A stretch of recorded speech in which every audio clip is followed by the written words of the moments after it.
Hey guys, welcome back to the channel. This is story about what if Tsunade had been manipulated by Danzos and kick out Naruto part 1. Before I start, please do support for more amazing content and comments for part 2. Do consider to subscribe my channel and share my video to your friends and check out the description as well. Let's start the video. The Rookie 12. I muse out loud, glancing at my classmates as they lounge around the sizable clearing at the center of this particular training ground, clustered in small groups of 3 or 4. Such as we are, though none of us are particularly green anymore. Well, green in that sense anyway. I think idly, glancing in the direction of one Rock Lee. Youth-obsessed as Mado guy, and looking more like the older taijutsu specialist by the year, Lee continues to wear a rather unsettling amount of green spandex, much to the chagrin of just about everyone. Lee is chatting enthusiastically with, or rather at, Chuji. They just finished a light spar, by Lee's definition.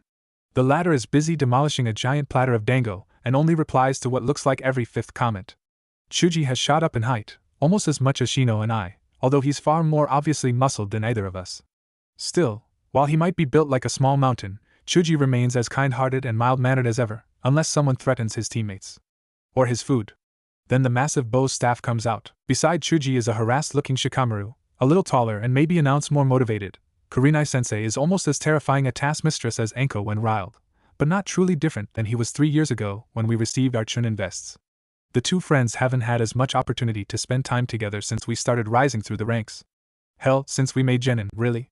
It became worse after Shikamaru's innate gifts for tactics were recognized by our superiors. He's on the fast track to Jounin, or at the very least special Jounin with a focus on tactics, and utterly wretched as a result. The current political climate isn't helping, Not so rookie anymore, right? Tenten replies to my comment with a grin, but doesn't glance up. Her focus is almost wholly on the well-used sharpening stone she's dragging over the edge of her kunai. Her last kunai. That is, she's finished sharpening a small pile already and packed them away in a deceptively small-looking holster. They obviously need to come up with a better name. The kunai joins its fellows, and Tenten leans back with a contented smile, basking in the sunlight. She's fought her way to special Jounin due to her skills as a weapon mistress. Storage Fuinjutsu and her ability to turn just about anything into a terrifying weapon made her a shoo-in for promotion to that rank. More recently, she's been focusing on adding elemental jutsu to her repertoire. Seeing some of the things she calls weapons on fire is enough to make any sane man quail. HN. As long as we don't end up known as the Lost Generation or something equally trite or morose sounding. Though, if there is a Lost Generation, it's Kakashi-sensei's. I shrug, calmly munching on a dango, a half-filled stick in my hand. Chuji has his own platter, the rest of us are sharing. Ha! Forget we can't all speak Uchiha again, Sasuke? Kiba, sitting to my right, pushes his way into the conversation while grabbing for a stick of dango. Akamaru, now the size of a small pony, lets out a quiet woof of agreement from beside him. The giant hound is gnawing on a femur, left over from some large herbivorous beast. Sorry, Tenchan, I grumble theatrically. It seems I have to repeat myself in order to translate for the less observant. You know, the lowest common denominator. I clear my throat, turn to face Kiba, and deadpan, I hope the universal they don't come up with anything too asinine. Tenten snorts, but doesn't reply otherwise, closing her eyes and relaxing on the blanket she's reposing on, a nap to be in the sun. And although Kiba bristles, he doesn't rise to the bait. He's grown a thicker skin, and matured a little. His general skills are solidly Chunin, and his ability as a tracker are beginning to rival his older sister's. But not his mother's. Not yet. Nah, it'll be badass. You know, 'cause we're badass. The scruffy Chunin replies, reaching over and patting Akamaru's side, his canine partner wagging his tail in reaction. My reply is a low, muted chuckle. I'll admit it, my voice dropping from a boyish tenor to a sinister-sounding baritone has made me more than a little self-satisfied. The voice does make me sound like a cliché villain, especially whenever I laugh. I use this fact unabashedly when crafting sound-based genjutsu. Sasuke-kun. Stop hogging the dango.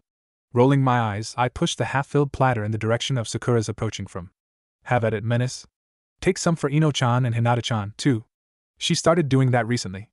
Calling me Sasuke-kun again, that is. It's not as entirely unwelcome as it was a few years ago. She's blossomed into a self-assured young woman and a decent kunoichi, pun entirely intended. And she pouts rather cutely when I tease her. Or when I show her up, on the rare occasions we practice genjutsu together. That she's managed to mix genjutsu with low-rank ninjutsu, creating some kind of unholy combination more difficult to escape than standard genjutsu, only proves she's earned the right to be called a proper, first-class kunoichi. We'll never be best friends, but we are friends of a sort. She refills a plate with half a dozen sticks of dango and retreats back to where she, Ino, and Hinata are gossiping. Alright, I don't know they're gossiping, but I do not want to know what they're discussing, since Hinata's face is starting to resemble a well-ripened tomato. Probably Naruto. Probably boys in general. Hinata is growing, given all connotations of the word. Nearly 2 years ago, she persuaded Tsunade to take her on as a student. More accurately, we convinced her to ask, and Tsunade practically salivated at the chance to teach a Hyuga interested in Iryujutsu. Having access to the accuracy of the Hyuga's all-seeing eyes when performing surgery? Why wouldn't she be overjoyed, especially considering Hinata is a very enthusiastic student, so long as she receives positive feedback and the Hyuga heiress enjoys helping people, loves being a healer. Although Hinata is learning Tsunade's signature technique as well, the older Kunoichi insisted, she rarely applies it in combat. At least, not while sparring. The combination of agility, flexibility, and the pinpoint accuracy required for the Hyuga clan's taijutsu combined with Tsunade-sama's strength techniques make her a formidable opponent nevertheless. Ino-chan, dear sister of my heart, now rivals Anko's reputation for sadism, as we always knew she would. Except her specialty is psychological torture and not physical. Figures considering she's spent as much time being tutored by Ibiki as Anko. Wait. Does that make her the unholy Yamanaka love child of Ibiki and Anko? A mental shudder at the implications. My favorite Yamanaka can peel apart a veteran shinobi's mind, make him question his sanity, even his true loyalties. I fear for her future children. They'll never get away with any mischief. Shino, while he has changed little in terms of temperament, still reserved and relatively formal, unless around close friends and family, is now nearly as tall as Kakashi-sensei, losing to him by 2-3 inches at best. So far I remain, much to my disgruntlement, slightly shorter than both. And Hyuga Niji? Niji spent almost a year and a half in and out of the hospital, first undergoing increasingly more experimental surgeries and later struggling through physical therapy. Once he was finally cleared to train, he very nearly rivaled Lee in his level of motivation. He worked his hardest not only to regain his skills, but also reconnect with his peers. I'll admit, I was very surprised at the latter. Still, although his encounter with Garen nearly robbed him of both life and career, it led him to grow into a better man instead of a bitter one. Rumor has it that guy wept tears of joy upon seeing the surly teen's youthfulness finally restored. Wouldn't be surprised if it's true. Niji finally made it to Chunin rank during the last exam, 4 months ago. He's the last of the so-called rookies to achieve that rank, but hasn't let that particular wound fester. He's mellowed, I suppose would be the best word. And from what I can observe, he and Hinata have managed to repair their relationship, against all odds. He remains a little standoffish to everyone outside the original Team 9, but Lee managed to convince him to attend to this impromptu picnic. As the afternoon wears on, and our dango supplies run low, the scattered groups drift together, conversation flowing freely among us. A loud, contented sigh. It's so nice to have a day off. Ino stretches her arms up towards the sky, then settles to sit beside me, on my left. Apparently she and Sakura are finally done tormenting Hinata. Even better, we have the day off at the same time. It's nice for all of us to get together like this, right? Almost everyone, Hinata murmurs quietly. While the stuttering habit is long gone thanks to the support of her genin teammates and sensei, she remains a reserved, quiet young woman. Yeah, that's right. Kiba perks up, leaning forward to snag another stick of dango. Hey, Sasuke, you probably know. When's Naruto going to return? Within the year is my best estimate. Hopefully before we descend into all-out war with Oto and whatever allies that lot has managed to scrounge up. Ino smacks the back of my head with a scowl and quietly admonishes me for ruining the mood. I am entirely unapologetic. So within the month, at this rate, deadpans Shino, ignoring Ino's actions. He's starting to rival even my level of pessimism. Well, his clan is among the best informed of the situation. HN. I acknowledge his words with a tilt of my head. Probably within the year. Jiraiya can't afford to drag him around the elemental countries for much longer. Naruto would be too much of an asset in wartime, as cold as that makes me sound. So long as Jiraiya abstains from fiddling with his seal again. I resist the urge to touch my neck and confirm the last hints of scarring were truly gone. They were. Orochimaru and Otogekure, beasts, clawing at the borders of our homeland, and Akatsuki is somewhere out there, dogs baying in eagerness, preparing for the hunt. Danzo, possibly very likely playing at evil mastermind in the bowels of the village, and the kami only know what else, waiting for the opportunity to screw over my comrades, my friends, my family. Still, I wonder how long this uneasy peace will last. Heh. How many shinobi have thought that thought in the past 100 years, I wonder? Naruto-kun. Come home safe, yeah? I feel no undue surprise when the invitation comes, one Friday afternoon. I've been waiting eagerly and at the same time dreading its arrival. There is, however, a significant amount of irritation. I've just returned from an assassination mission from a town on the farthest border of Hai no Kuni, and frankly, considering the targets forced us to follow their trail through a total of 5 villages and 2 countries, all I want to do is eat excessively greasy takeaway, shower, and collapse into my bed for a solid 9 hours of sleep, though not necessarily in that order. I haven't even made it inside my front door. The hawk bearing the missive receives a rather scathing glare as I retrieve the scroll it's delivered. As a result, message received. The bird screeches as it departs, and just like that, The mild throbbing that had been present for the past 3 hours due to lack of sleep evolves into a full-blown headache. Stupid bird, I grumble internally and petulantly slam the door behind me. Because, damn it, I can allow myself to be childish once in a while. As long as none of my friends or adorably eager former students are here to see it, anyway. Dark green piping along the edge of the scroll. The message is important, but not something that requires immediate attention. Thus, I proceed to toss it aside and ignore it in the interest of maintaining my sanity. An hour and a half later, scrubbed clean and stuffed stupidly full of sinfully good food, my curiosity returns. Retrieving the scroll, I relax on the couch and proceed to unroll it. I find a carefully inked seal at its center. HNN, I hum softly. A sealing scroll? Touching the center of the design, I release a small pulse of chakra to open it. A blank white mask, the number 4 painted on the forehead, clatters into my lap. Nimble hands catch the letter that follows after it, a formal invitation. Well, less an invitation and more a demand, considering some of the wording. Present yourself, dressed in standard Chunin attire and wearing the mask you have received at. To think that recruitment into that sort of group is handled in such a mundane way, lips curling into a wry smirk, someone has an interesting sense of humor. A second glance at the mask proves even if the origin of the joke is long gone, someone in charge still has a sense of humor. And suddenly, despite my fatigue and lingering headache, today isn't so bad. My smirk gradually shifts into a genuine smile, until I'm grinning like a loon. You know, on second thought, I think I want dessert. I want to celebrate. True, I won't actually be able to tell anyone, especially if I make it through the month from hell, hazing combined with the training regime to make the fiercest ninja weep, that the message seems to indicate is required for acceptance into the ranks of ANBU. But even then, this is something I've been training for nearly a decade. Yes. Nodding sagely, I intone, I definitely want cake. Naruto-kun, by the time you become Hokage, your shadow will be waiting. There are a total of 20 recruits. Judging by build alone, most of us seem to be young adults, and over 3/4 are male. The rest are either obviously female or blatantly, probably intentionally, androgynous. I fall into the last category due to my leaner build and long hair, currently pulled into a messy bun. The masks include a seal that disguises our voices, and we were all strongly advised to make use of it, so it's hard to make a guess on gender using that as a hint. There's a recruit I recognize immediately, despite the identical attire and blank masks. The one labeled 11 is unmistakably an Aburaim, and I recognize the chakra signature. How could I not? I have no doubt he recognizes me as well. Shino's allies know the flavor of my chakra, and he's the sort to tag everyone in a room as soon as he enters, if not before. I have my suspicions about 1 or 2 others, but I'd have to see them fight to be certain, and that might not be happening anytime soon. The recruits are organized into 5 groups of 4, according to their number designation. 3 figures in white cloaks step to the center of the room, 3 commanders. Behind them, a handful of ANBU in the more typical black cloaks linger in the shadows, watching, scrutinizing. Their gazes are heavy with disapproval. The tallest one, that mask, is that an Inu? Speaks first. Welcome, candidates, to your personal hell. Kuma, the figure on the right, their body language relaxed, continues the speech. Ha! So, due to the current, tensions with Otogekure and Kumogekure, the amount of time we have to weed out the less useful of you lot is understandably limited. And the number of candidates is relatively large. So that means we're going to be extra dedicated to making certain only the useful ones survive. You have all signed the necessary paperwork, so we shall proceed with your instructions. The figure on the left, Tora, states coldly. There is a synchronized flare of killing intent from the ANBU present in the room, directed against the blank masked, numbered candidates. The 20 of us tense as one. The pressure is immense. I can feel a droplet of cold sweat trickling down the back of my neck. Intense, a corner of my mind analyzes, as the rest of me focuses on the potential danger. I do my best to ignore the pressure. Much more focused than what Gaara and Shikaku were capable of, but not the same level of malevolence as the Kyuubi.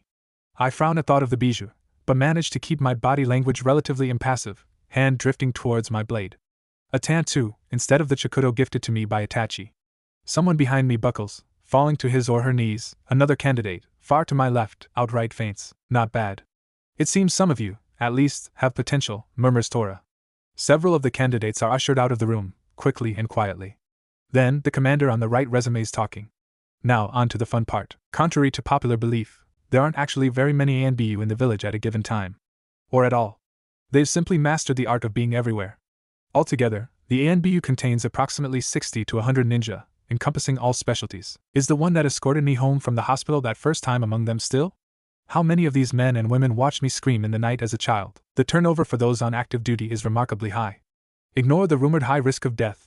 ANBU mortality rates are actually only a little above that for Chunin, despite the challenging missions and occasional near-suicidal odds. Still, few people stay for longer than a 5-year stint.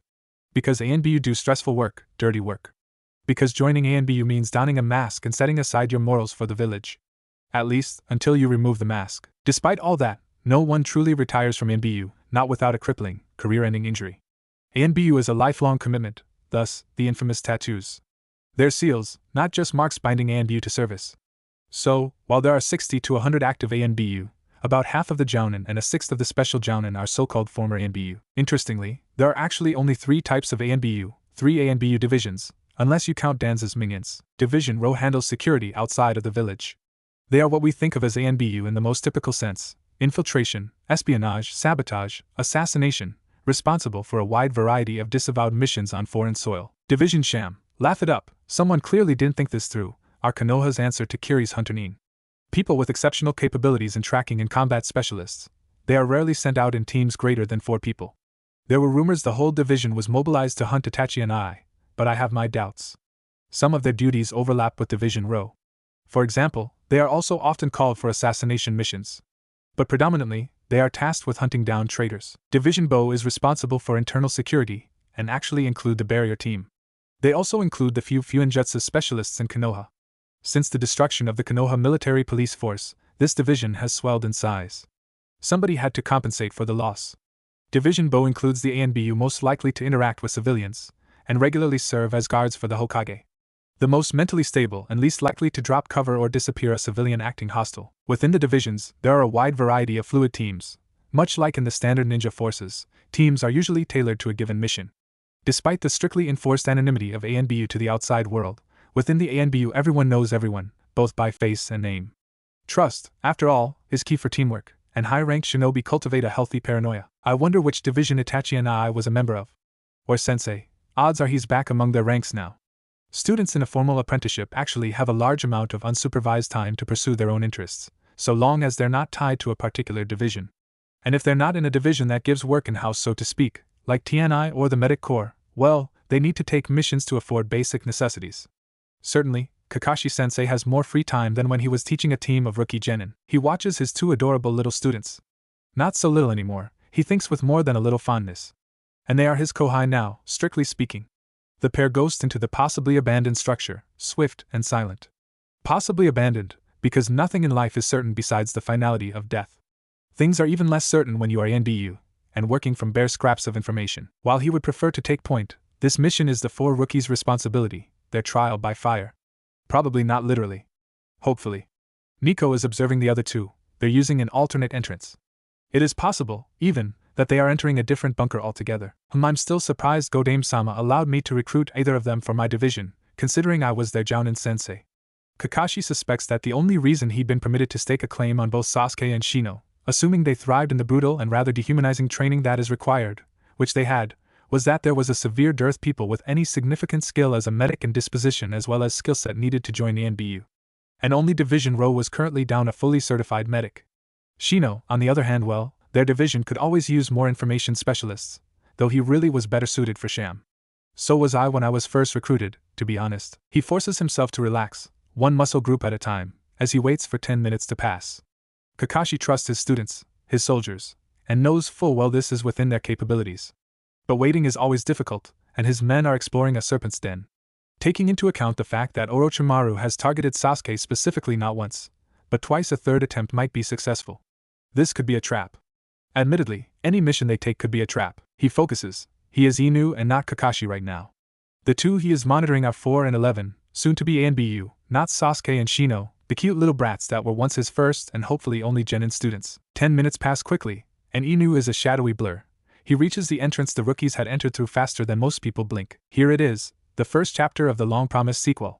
In the name of all things holy and unholy, why did I decide to write this before finishing the interludes? Curse you, NaNoYMO. I had such horrible burnout on this verse afterwards. As mentioned above, if you do not read transpose first you will absolutely be very, very confused. To minimize confusion, I suggest the following reading order for transpose verse: transposed, fellowship, tempestuous, chasing shadows, displaced. Tempestuous is an optional Tamari/Sasuke goodie, and a currently unfinished 2-shot. Hopefully that will change soon. Yes, I named the 3 ANBU divisions after Rochambeau, rock paper scissors. I'll admit, I was a little tempted to call them Jankenpon. Nobody ever accused me of being sensible, or having a normal sense of humor. Will I show some ANBU training/weeding out the week montage? Probably not, because I tend to skim over that sort of thing when I read.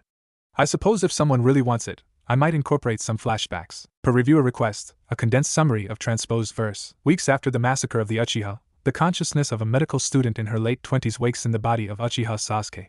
While she has knowledge, whatever happened left her with almost no personal memories, and spotty recollections of Naruto canon. Her memories of being Sasuke return over the next few days through dreams and nightmares. Sasuke obsessively researches the truth behind the murder of his clan and his family records, reaching the conclusion that the Uchiha were indeed planning treason due to their increased isolation within the village, among other things.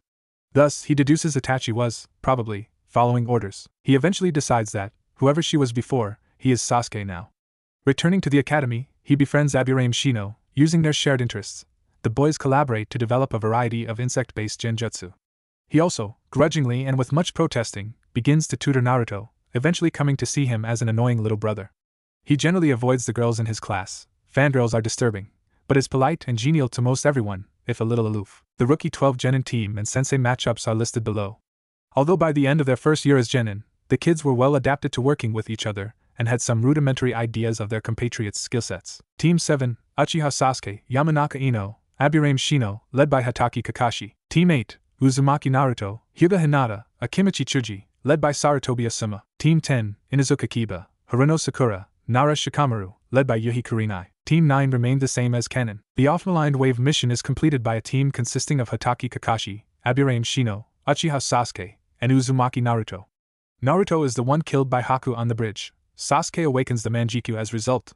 Disturbed that his first kill is slowly burning someone to death, literally, and genuinely terrified of going blind, he resolves to use the abilities it might grant as little as possible. By the time the Chunin exams roll around, Team 7 is a well-oiled machine. Before the first exam, Sasuke encounters Temari, and they, surprisingly, hit it off. Sasuke cannot think of a rational way to avoid participating in the Chunin exams without spilling his secrets, and possibly, waking up dead in a ditch. Maybe Orochimaru isn't crazy enough to infiltrate Konoha to try and steal him away anyway. Wishful thinking. Shit hits the fan. Orochimaru manages to mark Sasuke with a curse seal despite Team 7's attempts to finish the exam as quick as possible.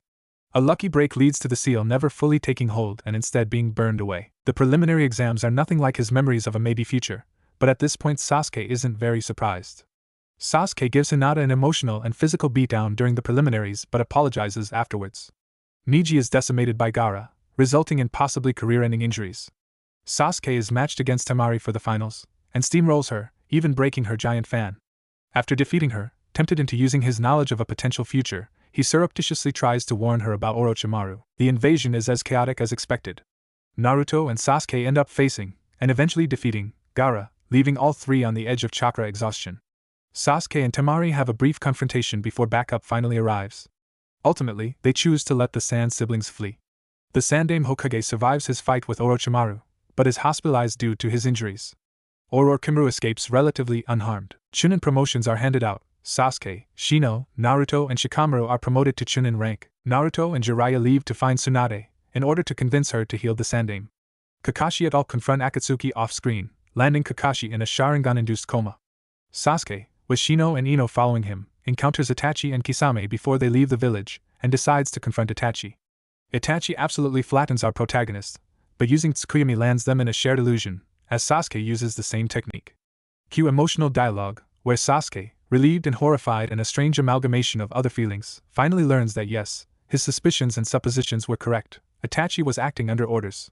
Eventually, he shares this information with Shino and Ino. Naruto returns, and between his, Jiraiya's, and the Sandaime's efforts Tsunade is convinced to stay in Konoha and take up the role of head medic. Sasuke is not overly fond of Tsunade, but they form a decent working relationship, and she goads him into getting fully certified as a combat medic. Jiraiya and Naruto leave for the expected training trip.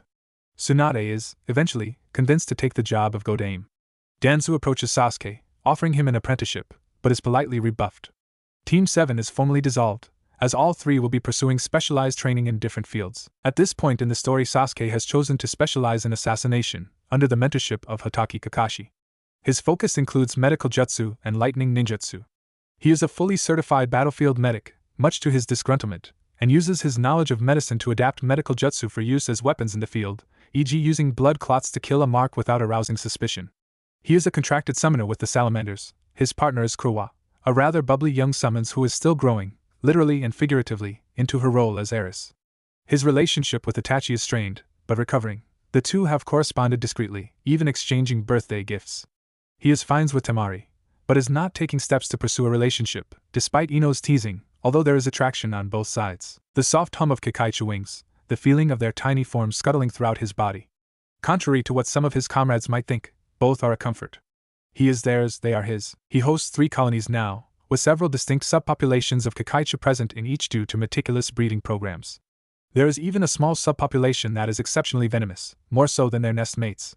Best of all, according to preliminary tests, they are resistant to the virulent poison of Rinkeichu, the tiny, poisonous cousins of Kikaichi that so rarely find a compatible host in the Aburame. Were he to face an enemy shinobi that favors poisons he is not yet resistant to, or even a rogue Rinkeichi user, he has better than average odds of living through the encounter. A total of 3 full-sized colonies is the upper limit that his body can contain. Reaching that goal required a significant amount of physical discomfort, as his body had to adjust not only to his allies' chakra needs, but also the increased space requirements and greater level of activity. Still, he had considered the challenge worthwhile when he started, and still does. After all, he can scout the entirety of what was once the Uchiha clan complex with relative ease. He can control a swarm that can drain a human of Jounin-level chakra reserves in under a minute.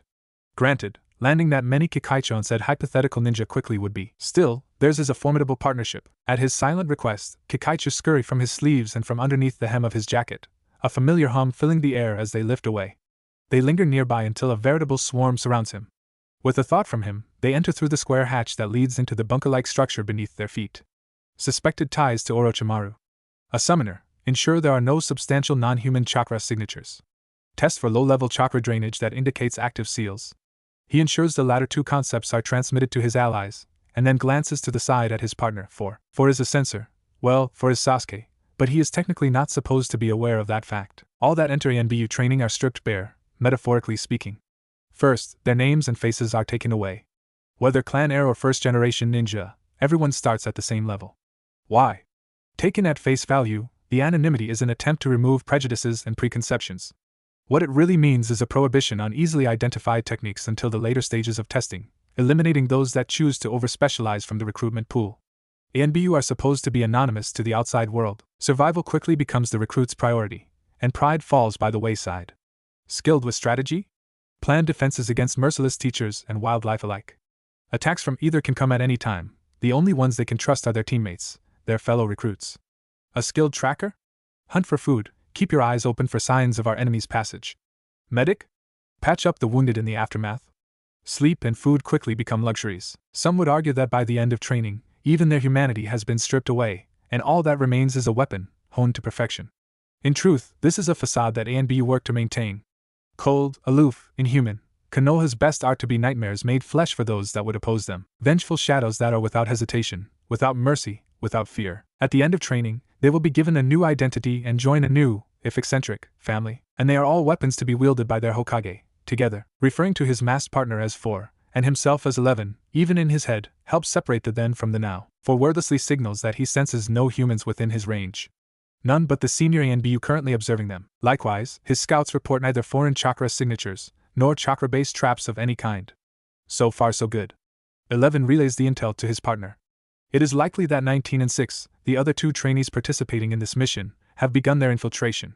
He and 4 are to enter from what appears to be the front door. 19 and 6 will use what may be an escape route that leads to somewhere in the bowels of the structure. Their shared task is to investigate the apparently abandoned complex, map it, and retrieve any potentially useful information. 4 indicates his willingness to enter first before reaching for the hatch leading inside. They've already checked thoroughly for standard traps, and found none.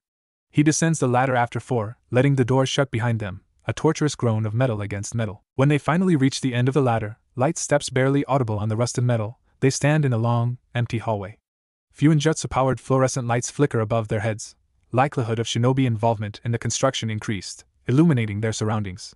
Slate-gray walls, the monotony interrupted only by once sturdy metal doors. Several are left open. Whoever was here left in a hurry, and likely some time ago, and one on the right is completely encased in what appears to be rust, or perhaps a very large quantity of dried blood.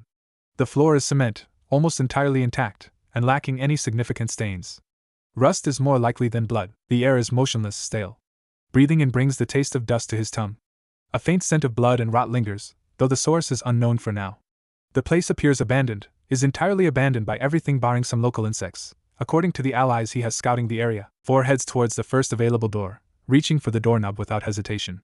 His eyes are sharp enough to catch any physical traps, and 11's allies have already checked for chakra-based ones. He pulls carefully, but the metal door surrenders without any significant resistance, swinging open with a loud groan that echoes down the hallway. The pair stiffens for a second, before continuing inside the first room. Noisy and inconvenient, thinks 11, but unavoidable, considering the general state of the area. The first room is empty of anything interesting: a broken-down wooden desk and chair, a handful of scattered scraps of paper, and some mold lingering in the corners. The trend continues for the majority of the first floor, with them finding little more than leftover junk. Near the end of the hall, they reach a series of rooms that had clearly once been sleeping quarters, as indicated by the bunk bed frames and rotten mattresses.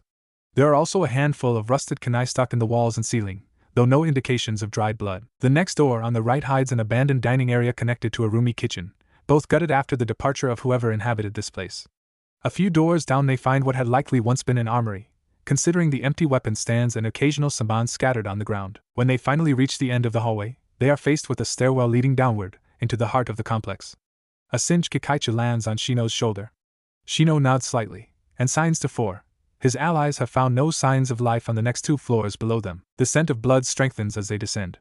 Unsettling. The atmosphere grows tenser and Shino finds himself fighting the urge to communicate verbally and recapture the easy banter he could have with Sasuke. 4 is visibly unnerved when they reach the next floor.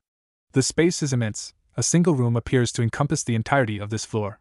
Unfortunately, what appears at first glance to be a makeshift hospital is instead a research laboratory.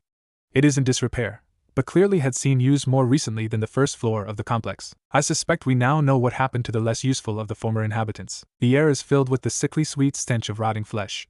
Cadavers, some partially or completely dissected while others are intact but for the decay, are strapped onto plain metal gurneys, little more than metal tables with wheels, each with a steel cabinet placed beside the head of the table. 11 and 4 separate to more thoroughly inspect the room, eyes lingering on the bodies, hoping for clues. Is there useful information to be found in this Hell's Cape?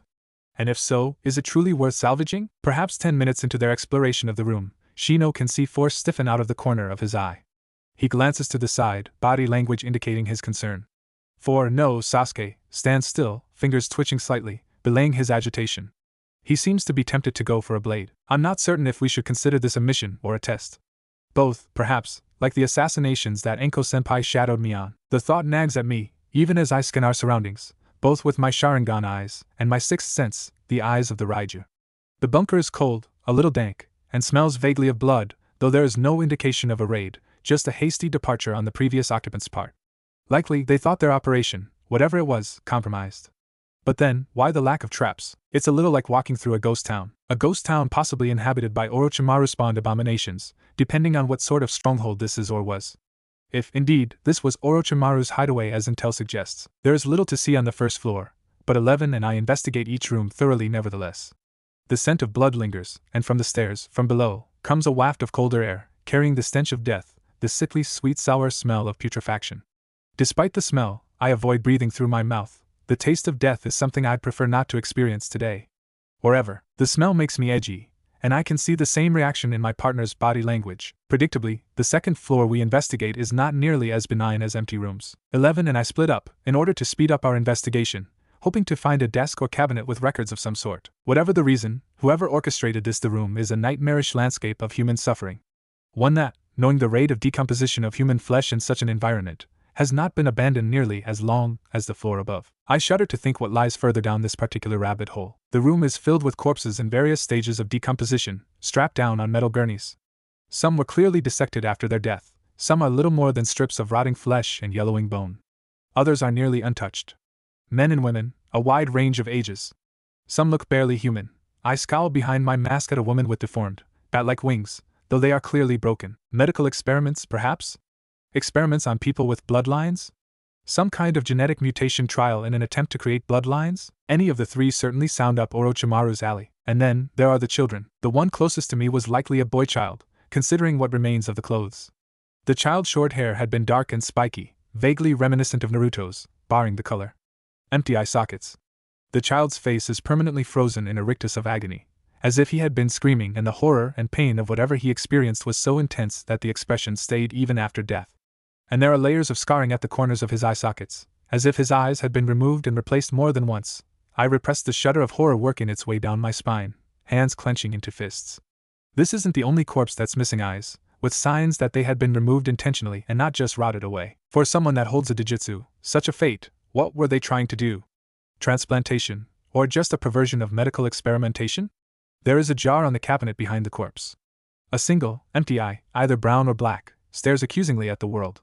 Forever, once, before the desensitization training with Anko-sensei and again during the Hell NBU call basic training, a sight such as this would have been enough to incapacitate me temporarily, to make me want to stagger into a corner and vomit. Now, there is only a vague sense of surprise when I recognize the feeling of nausea after my eyes alight on the boy's figure, and then on the jar. True, in an isolated corner of my mind, disgust and anger war for my attention.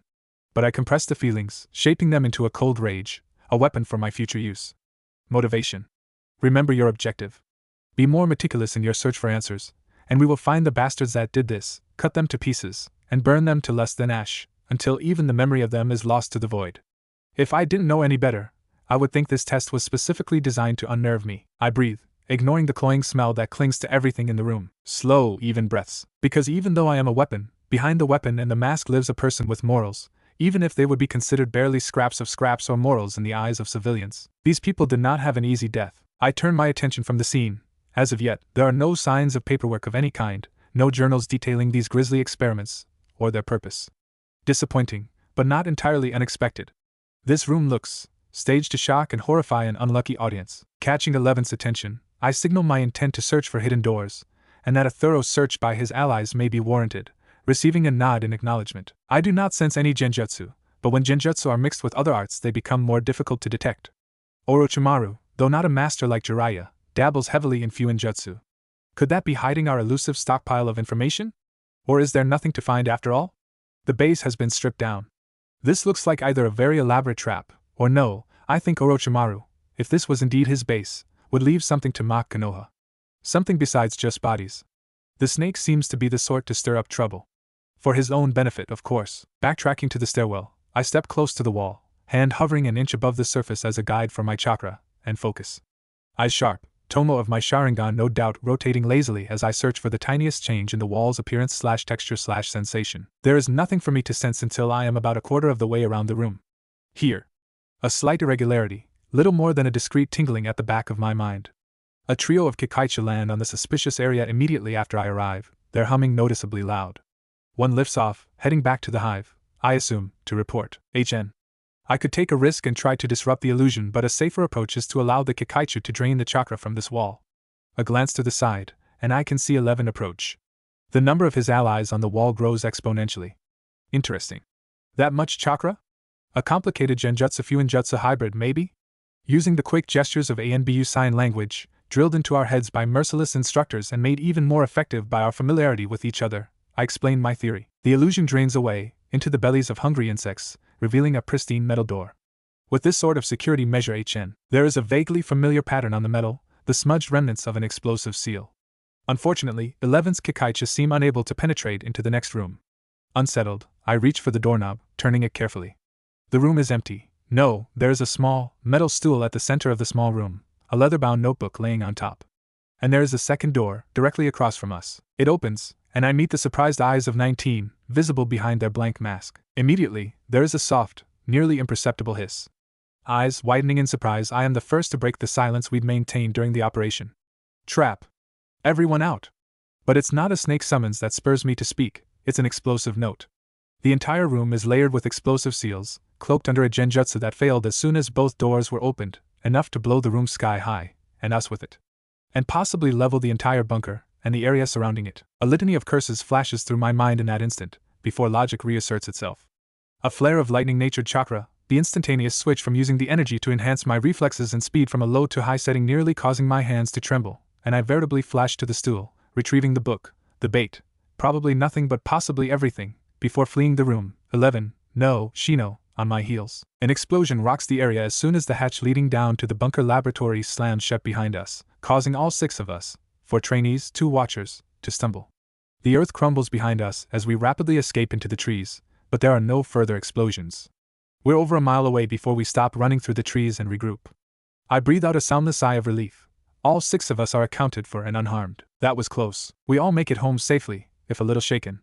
We rookies ride the adrenaline high from our close escape, our mentors keeping a close eye on us for any worrying habits, no doubt. I steal a moment to flip through the book I retrieved before I offer it up to my superiors. My Sharingan ensures I'll remember every mark, every page. If anything, curiosity is my cardinal sin. It is a compilation of research notes, as expected. Specifically, it contains descriptions of Kekkeigenkai transfer experiments.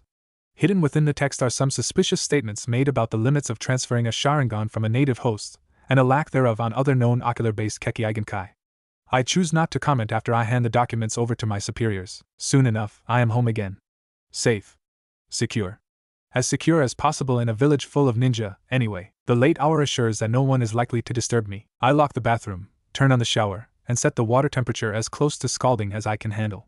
It isn't long before steam wafts from the shower stall and begins to fill the room, blurring my view of the surroundings.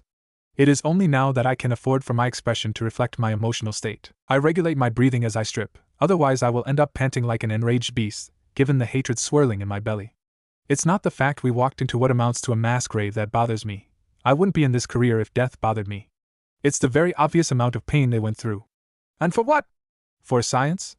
Thing is, high levels of stress and trauma sustained over an extended period of time would skew the results of any sort of experiment. People are not so different from animals. We don't respond well to trauma, from a physiological standpoint.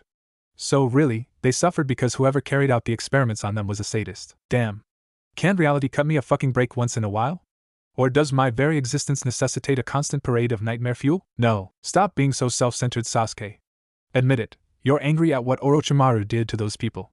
Because it could have as easily been Naruto, Shino, or Ino in his clutches. And you're ANB now. You'll see worse. You might even have to do worse to Konoha's enemies. My control over chakra slips at that thought, and the room snaps back into sharp focus as my pupils split into 3 swirling tomo.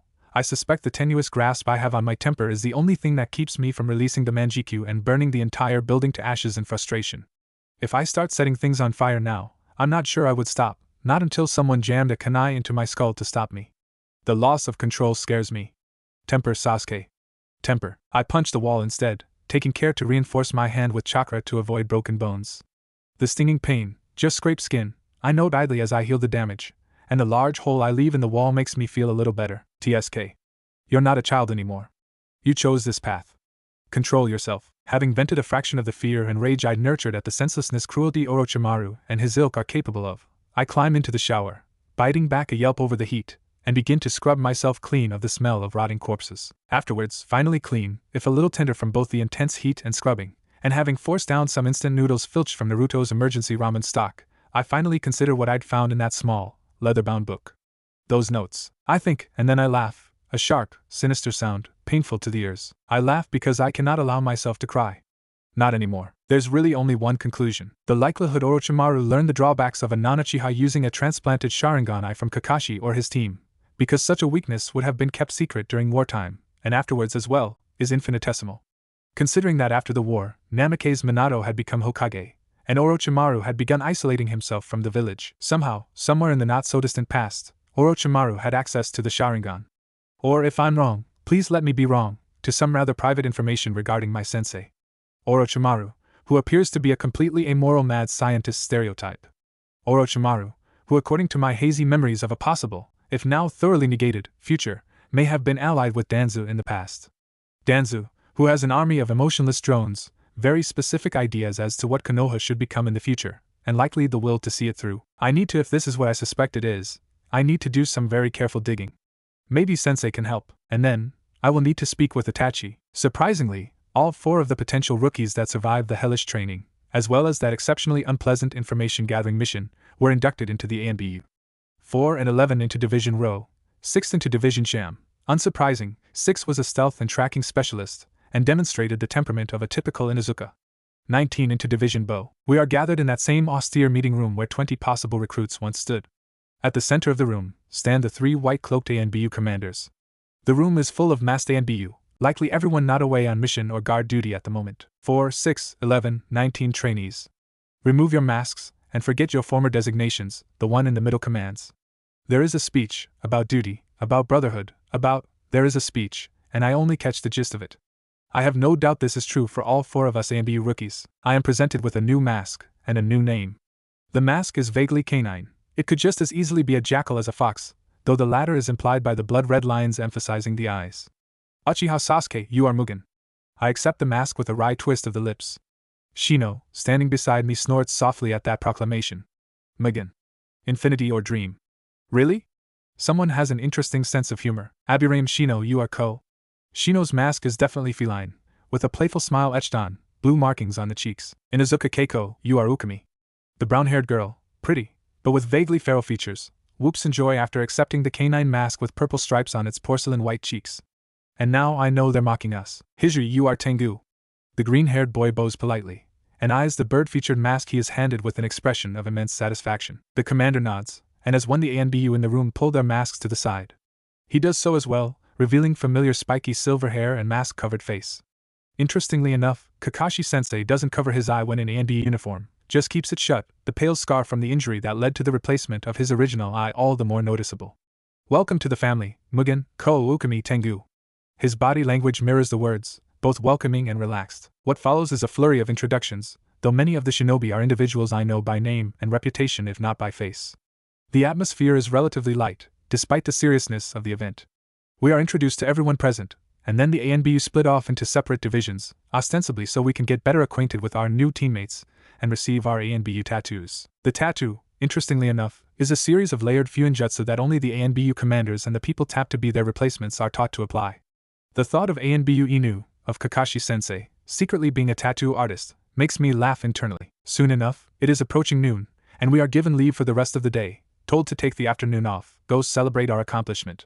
We'll be contacted tomorrow regarding any necessary paperwork, more specialized training, and assignments. Shino and I linger in the meeting room for some time, catching up with Kakashi-sensei, who'd been increasingly busy over the past year, although now we had confirmation as to why. Soon enough, it is well past lunchtime, and all three of us depart in separate directions. Shino heads to his family compound, Sensei to Kami only know where, and I back to my home, to continue my search for information on Orochimaru and Danzo in the clan records. Good morning, Sasuke-senpai. A youthful voice pierces the early morning quiet. My second most favorite Abirame is standing next to a small bookstore across the street, waving enthusiastically in an attempt to catch my attention. She's become much more outgoing and energetic since I introduced her to my summons, particularly Kurwachan. In retrospect, I'm not certain it was such a great idea. Well. What's done is done. Since I have some time before I plan to meet Sensei, obligingly, I hop down from the rooftop paths, falling into step beside her when she starts walking. Morning, Chibi. How's everything at the academy? Speaking of school, shouldn't you be heading that direction right now? She blushes slightly at the teasing. I wanted some advice, but when I stopped by last week, you were gone, so I'm going to take the graduation exam. Ah, that's right. It's that time of year.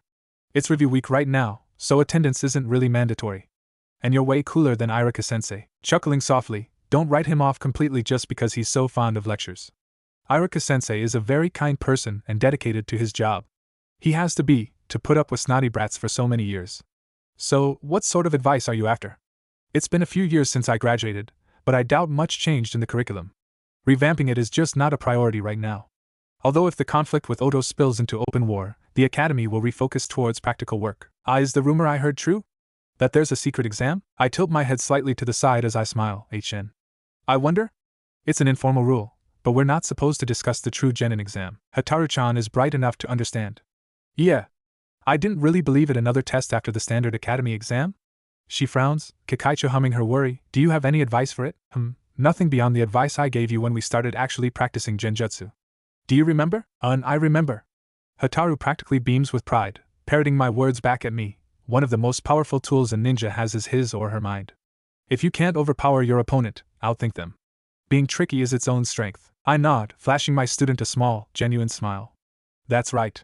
I'm glad you haven't forgotten. Everything else you should have learned in class. I know you'll make us proud.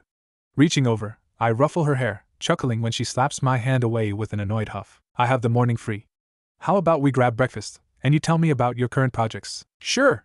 She chirps. Actually, I wanted your opinion on a jutsu I've been working on. I was thinking that lacing the air with a hallucinogen. The noonday sun is warm, but not overwhelmingly so.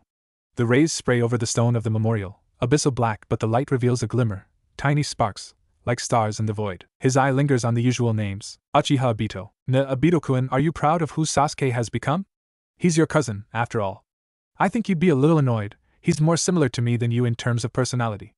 You'd like Naruto-kun though, Noira Rin, whom I bet you would be working directly under Tsunade-sama by now, Rinchan. You'd be happy that she's back in the village and insisting on better medical training for our shinobi. And finally, Namikaze Minato. Sensei, I'm sorry. I never did get to train your son, despite my efforts. By the time I had a chance, Jiraiya snapped him up typical, right? He cuts that line of thought off and continues with a more optimistic one. By all accounts, he is growing up to be a fantastic shinobi. And he has good friends looking out for him, just like you and Kushinae would have wanted. There are other familiar names etched on the stone, of course. Many names. He has been in the game long enough to outlive many colleagues. Today, he feels relatively content. It's been a relaxing morning. He's described the latest of Jiraiya's novels to Obito, told Rin a little village gossip about a new civilian flower shop struggling to compete with the Yamanaka, and updated Minato-sensei on the status of his son, as well as bragging a little about his cute little students. His solitude is disturbed by the arrival of his favorite student. Not that anyone will ever know that, let alone Sasuke.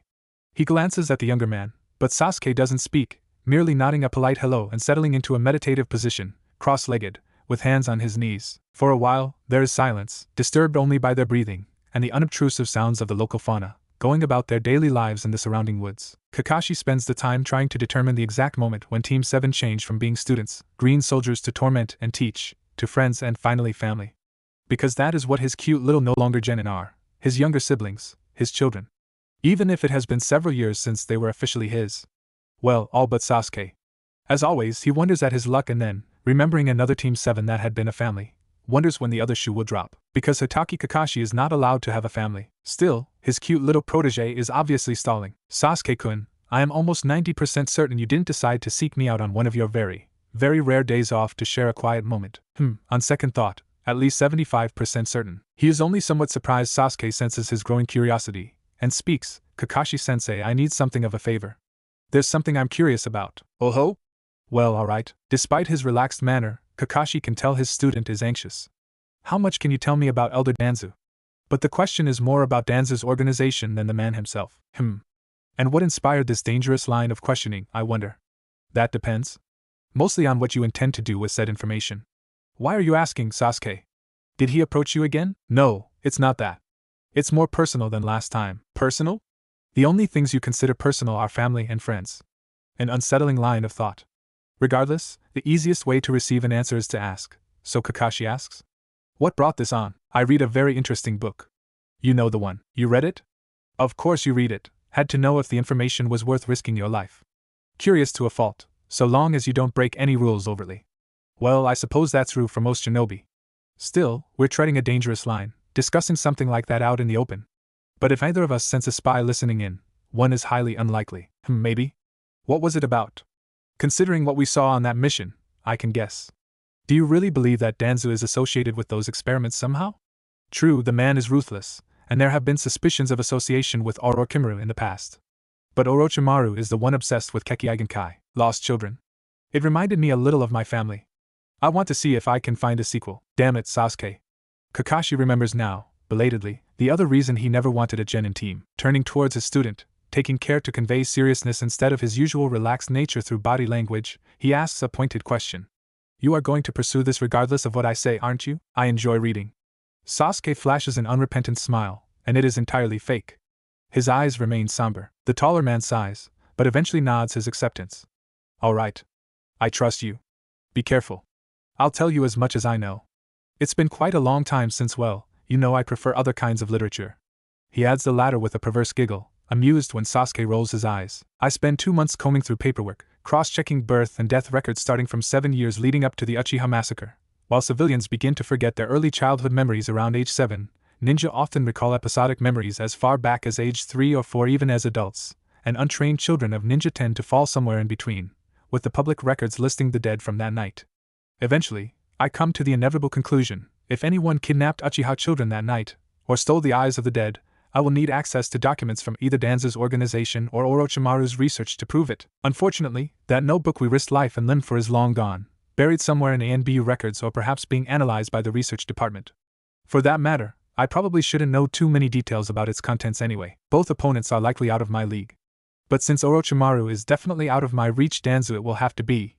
But I'll need more help than just Kakashi-sensei's grudging advice and hazy, decade-old memories. Another month of fruitless searching passes before I can arrange a discreet meeting. This time, Itachi comes to me. For once, I am not camping out in the wilderness. Instead, I am spending the night in a mid-sized, relatively upscale hotel in Tanzaka-gai. My temporary Chunin teammates, and I will journey back to Konoha tomorrow. The room is even free of charge, courtesy of our client, who owns the hotel in question. My partners for this mission will likely spend the evening carousing in the red light district. Per their request, none of us are sharing a hotel room. Our rooms are across the hall from each other. In short, this is as ideal a situation as I can hope for. Requesting solo missions too often or on a noticeable schedule would be suspicious. Not to mention the risk involved. While I'm certain I could either successfully kill or escape most of the idiots on Orochimaru's payroll, I'd rather avoid testing the theory. And avoid confronting Orochimaru in general. I returned to my room to find a familiar figure closing a window that had not been opened when I departed in search of dinner. There is a moment of silence, as I lock the door behind myself and pause, gazing at Itachi from across the room. Thank you for agreeing to meet. Your trust means a lot to me, silly little brother, comes the reply in an even, emotionless tone. Is that the way it is? Not the healthiest approach, perhaps, but I am far from the paragon of mental stability either. I tilt my head towards the tray resting on my left palm, a lightly steaming pot of tea with 2 cups beside it. Tea, HN. A slight nod barely perceptible, as he sits. I pour us both a cup, and join him on the couch, sipping the hot beverage quietly. Soon enough, my cup is half empty, and I've yet to say anything. I set it aside on the nearest flat surface, a small side table, with an internal sigh. Even after several years of contact, and the occasional meeting, this is really fucking awkward. Not that I'm surprised, but more disappointed maybe. What makes it worse is that, by nature, I am a tactile person. I was always the most tactile in our immediate family, with mother being a close second. Father and Itachi were far more reserved. I'd always been ready to pounce on, hug, and cuddle with Itachi and while I still am demonstrative like that, especially with Naruto, Shino, and Ino, circumstances have, understandably, stripped me of the easy trust one once held for Itachi. I want to remedy that. But overcoming over half a decade of fearing him? Years of nightmares that caused anxiety, terror, paranoia, and everything in between? It's more surprising I can be in the same room as him than my issues. Itachi nudges me gently with his shoulder, shaking me from my morose thoughts. His eyes are warm, and corner of his mouth twitches upwards as he reaches over with his right hand and ruffles my hair. Oh, and now he's laughing at me. Great. Now this is awkward and embarrassing. A few minutes of contented silence. I decide that if I don't ask now, I never will. And candor is probably the best approach. Nisan. I have a request. HN, listen to my logic first, before pointing out the obvious flaws. The older Uchiha arches a brow at that, but nods. I take a deep, steadying breath, gathering my thoughts. A man like Danzo. Do you really think he didn't spirit anything away that night? Children young enough to forget their origins? Sharingan eyes plucked from their owners' heads? Yes, A and B were responsible for securing the bodies, but not all shinobi are solely loyal to the Hokage. You know that more than most. And how much of the mission was sanctioned by other factions in village? Do I really want to know who turned a blind eye? Not really. Neither of us could oversee the funerals, for obvious reasons. I was comatose, and you were fleeing from said ANBU. If nothing else, clan records and jutsu. I am loath to let him gain anything from the tragedy he helped orchestrate. There is little point in chasing ghosts, Sasuke-kun. Paperwork isn't worth risking your life. Some of the things I've seen of Orochimaru's research has made me suspicious. Far more suspicious than I was before. Meeting you here is already flirting with treason, so I suppose I could explain in detail, but I'd rather not. This is more than paranoia. Please believe me. A vision of the eyeless boy-child, old scars on his face, as if his eyes had been transplanted repeatedly. Stop. This is not the time to be distracted. So I continue, expression stubborn, despite the fact I can sense more than see Itachi growing tense. I've made some discreet inquiries to people I trust implicitly, but information is limited. Is there anything you can tell me about Danzo's organization? Sasuke-kun. Yes, pursuing this is dangerous. More than dangerous. I know. Being a little reckless is necessary. If nothing else, Naruto has taught me that. Learning to do the impossible from the most impossible person in the world. Reckless, I can do. Learning the truth of things would be worth it for me. I've certainly proven that before. Reaching up, I comb fingers through my bangs, fidgeting, a nervous habit I usually suppress. I suppose that means I am becoming used to his presence again, despite everything. As much as I want that, it may be dangerous if we need to fight seriously in the future. Sparring last time was unwise. I shouldn't have asked. Even if it gave me more information on Itachi's physical health than he would have betrayed otherwise, we should probably limit further contact. Face-to-face contact at least. While I would dearly love to see the people that arranged that night dead, this isn't about revenge. I said it before, I don't care about revenge. I just want to be certain they're not still profiting from what was done. Itachi closes his eyes in frustration, perhaps? Or resignation? You want to infiltrate his organization? Not exactly. While he tried to recruit me, I did turn him down, and both you and I know that Danzo is not foolish enough to believe in a sudden change of heart. He might approach me again in the future, but there is no guarantee. A slight nod, with an accompanying HN of agreement. But with enough information, it should be possible to appropriate copies of that organization's records. All organizations, no matter how secret, create a paper trail. Admittedly, this would have to be planned and executed carefully. But if he's been doing what I suspect? Well, accurate record keeping is key for experimentation.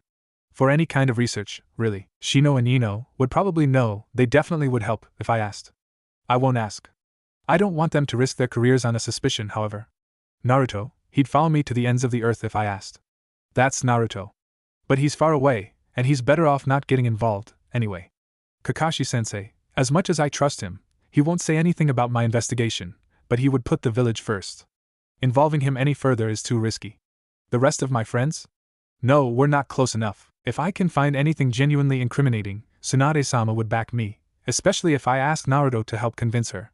Perhaps Sandaime-sama would as well, retired or no. This is partly his mess, after all.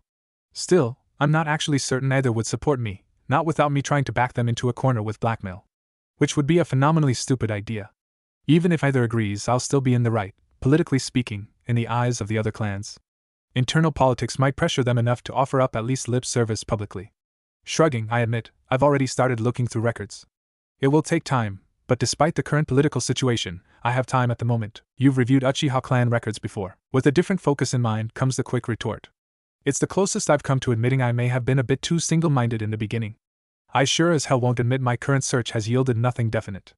And you're avoiding it, the fact that a man like Shimura Danzo would take any and every advantage. A tense pause, finally, a resigned sigh, followed by a slight twitch at the corner of his mouth. Very well. I can see you will not be dissuaded from this path. That he might as well improve my chances of success is strongly implied with his body language. I feel a wave of relief, though I try to limit any visible signs of it. Thank you. Turning, Itachi taps gently at my forehead. You did not need to worry so, little bird. Ask, and I will support you. That he will do so even if he disagrees with my decision is strongly implied by his tone. Nisan. I know that. And I love you for it, Itachi and I. I'm not a child anymore. I can make my own decisions, good or bad. Trust me, or at least trust in my abilities. You will always be my Ototo. It is the duty of an older brother to watch over and protect the younger, huh? HN. A younger brother can protect his older brother, too, so don't expect me to always step aside. You have given up so much already. How could I ask more of you and still be able to look myself in the eye? He doesn't really know what to think of Sasuke. Recollections of the bright, kind-hearted little boy that idolized him war with the current reality. Each letter, each fleeting meeting reinforces the idea that Sasuke is different, no longer the child he once was. He recognizes that some of those changes were forged by his own hand, through blood, loneliness, and pain.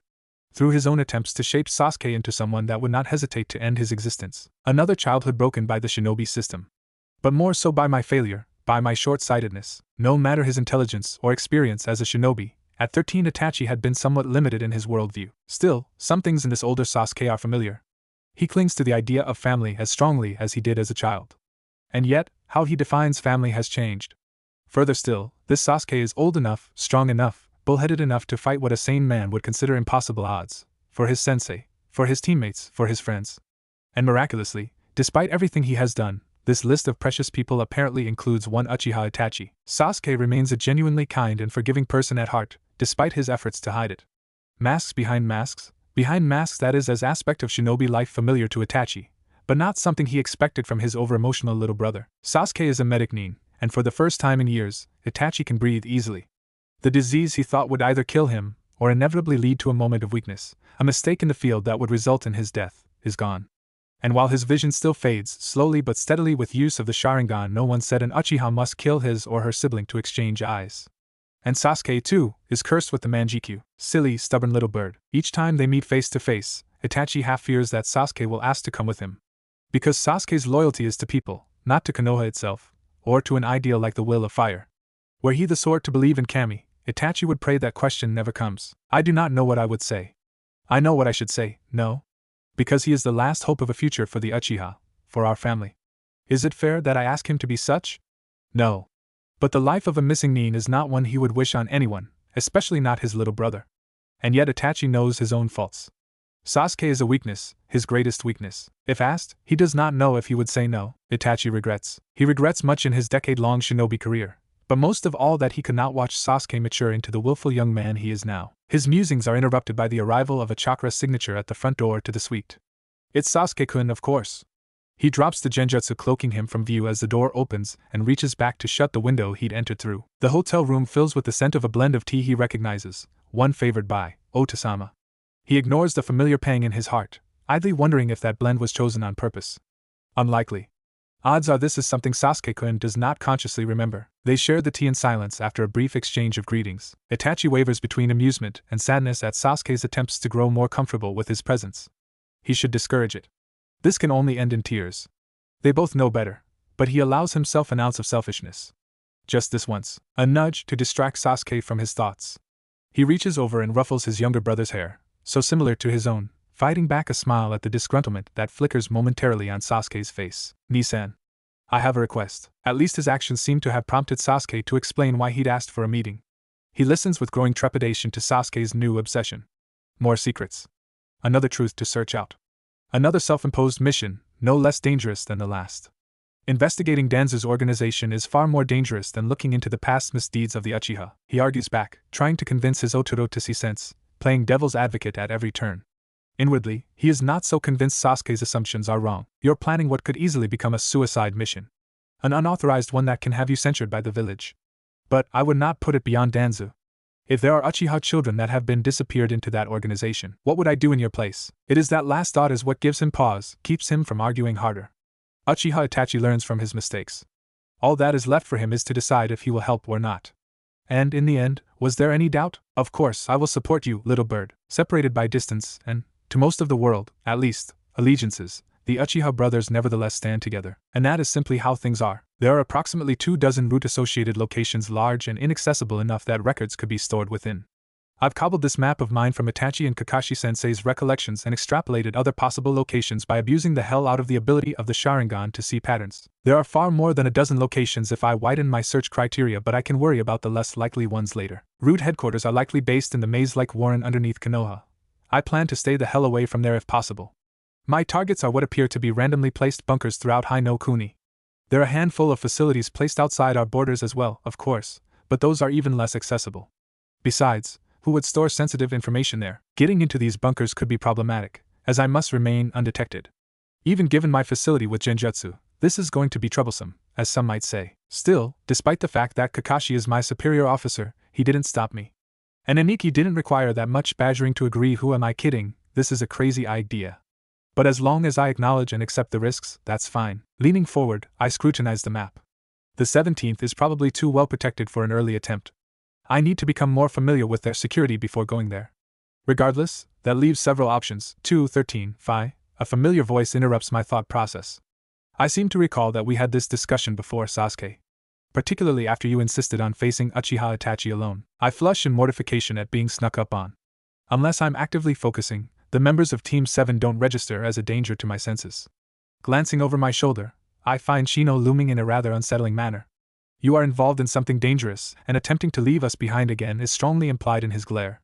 It's an oddly specific glare. He eyes the map I've been bent over for the past half hour with suspicion. Ino sent me.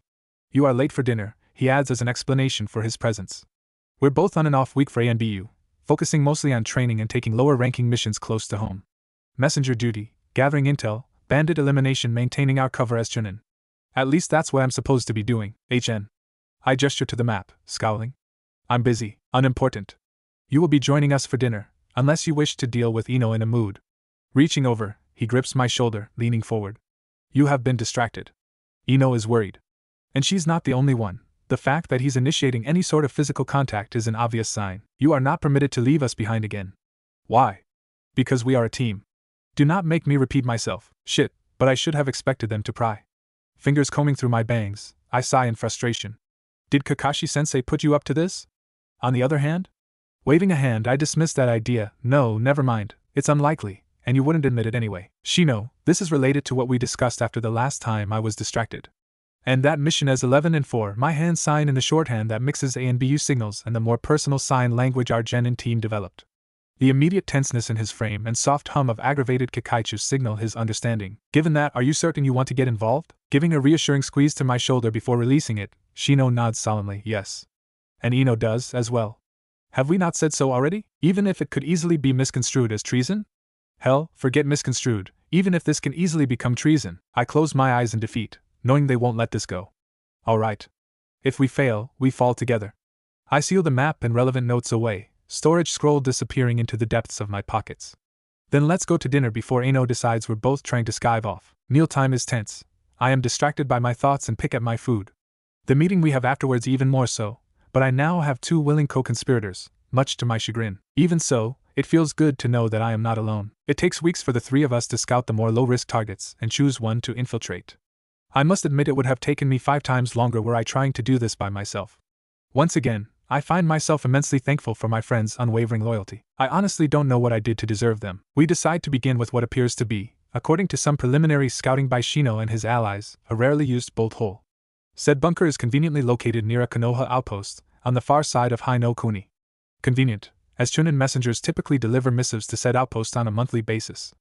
As current inter-village tensions mean nobody below full Jounin rank travels alone, a lucky duo of Chunin is assigned to the task. That duo being Ino and I. She recently petitioned for mission time outside of the TNI division. Looks like fate is on my side for once. Funny how that is. Ino and I travel through the trees a reasonable speed for Chunin, taking advantage of the forested terrain. Summer is slowly relinquishing its grip, and the leaves that surround us as we travel have our vivid shades of yellow and orange, with the occasional smattering of red. The morning that we set out is cool and crisp, but by noon the oppressive heat and humidity of early autumn in Hainokuni has reasserted its dominance. We arrive at the outpost precisely on time, and leave early the next morning, after a quick breakfast of the usual nutrient-rich but barely palatable rations. A few miles out, I gesture, weaving an illusion to cloak us, and we melt into our surroundings. We veer from the officially planned course back to Konoha, heading towards our target. Soon enough, it is in view. A ramshackle hut, its roof half caved in by rain, a young tree peeking out from within the resulting hole. The building looks decrepit, as if it is about to be swallowed up by the forest. It does not look like a suitable shelter even for the most desperate traveler, impressively unappealing. We linger at the edges of the overgrown clearing the hut is in, safely hidden in the foliage of a large oak. I tap Ino's shoulder, murmuring quietly, I've covered both of us with a sound-dampening illusion. Unless you tie in and start feeding it chakra, it will only hold for 15 minutes after I depart. 20 at best. I sense no other human heartbeats in the area. Play lookout for me? She is more than capable of intercepting and incapacitating anyone that approaches the building. Ino rolls her eyes. We decided our roles early into the planning phase for this renegade mission, but nods nevertheless, adding, be safe. I'll be fine. Flashing her a roguish smile over my shoulder, I give a small wave before dropping to the forest floor. According to Shino, who was responsible for initial scouting, the entrance should be inside a half-rotted wardrobe. Carefully prying open the shack's only door, I peer into the dank room, letting my eyes adjust to the low light. My eyes catch the glint of light reflecting from ninja wire, as thin as spider silk and sharp as any blade, and easily overlooked by an unwary intruder. A veritable web of filamentous, clear wire covers the floor at roughly ankle level. A second layer is placed a little below chest level for an average-sized adult male. Additionally, there is some sort of seal painted on the far wall, just slightly off-color compared to the surrounding wood. Suppressing a sigh, I activate my Sharingan, taking a closer look at the walls and floor for any other hidden surprises. This place is completely loaded with traps, and I really need to study up on more obscure fuinjutsu used for security. I step carefully, torso twisting this way and that to avoid the wires, nimbly weaving through the possibly very permanently lethal obstacle course. Making it to one of the farthermost corners of the hut requires acrobatics, but I am up to the task. The wardrobe is remarkably innocuous. After examining the outside thoroughly, I nudge the doors open with my foot. There it is, the entrance. In full view. I can't help but think this is too easy. Stepping back, I turn my head and consider the seal on the wall. I suppose I could try to overload it, but even if that works, it might cause an explosion. No, I suppose it's better to call for backup. Hands flying through familiar gestures, I intone, Kuchios no Jutsu, now, placing my dominant hand on the ground.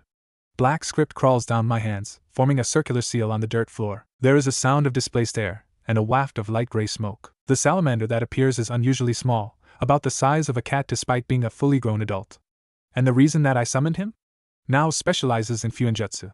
Neo-senpai, could you take a look at the seal on that wall?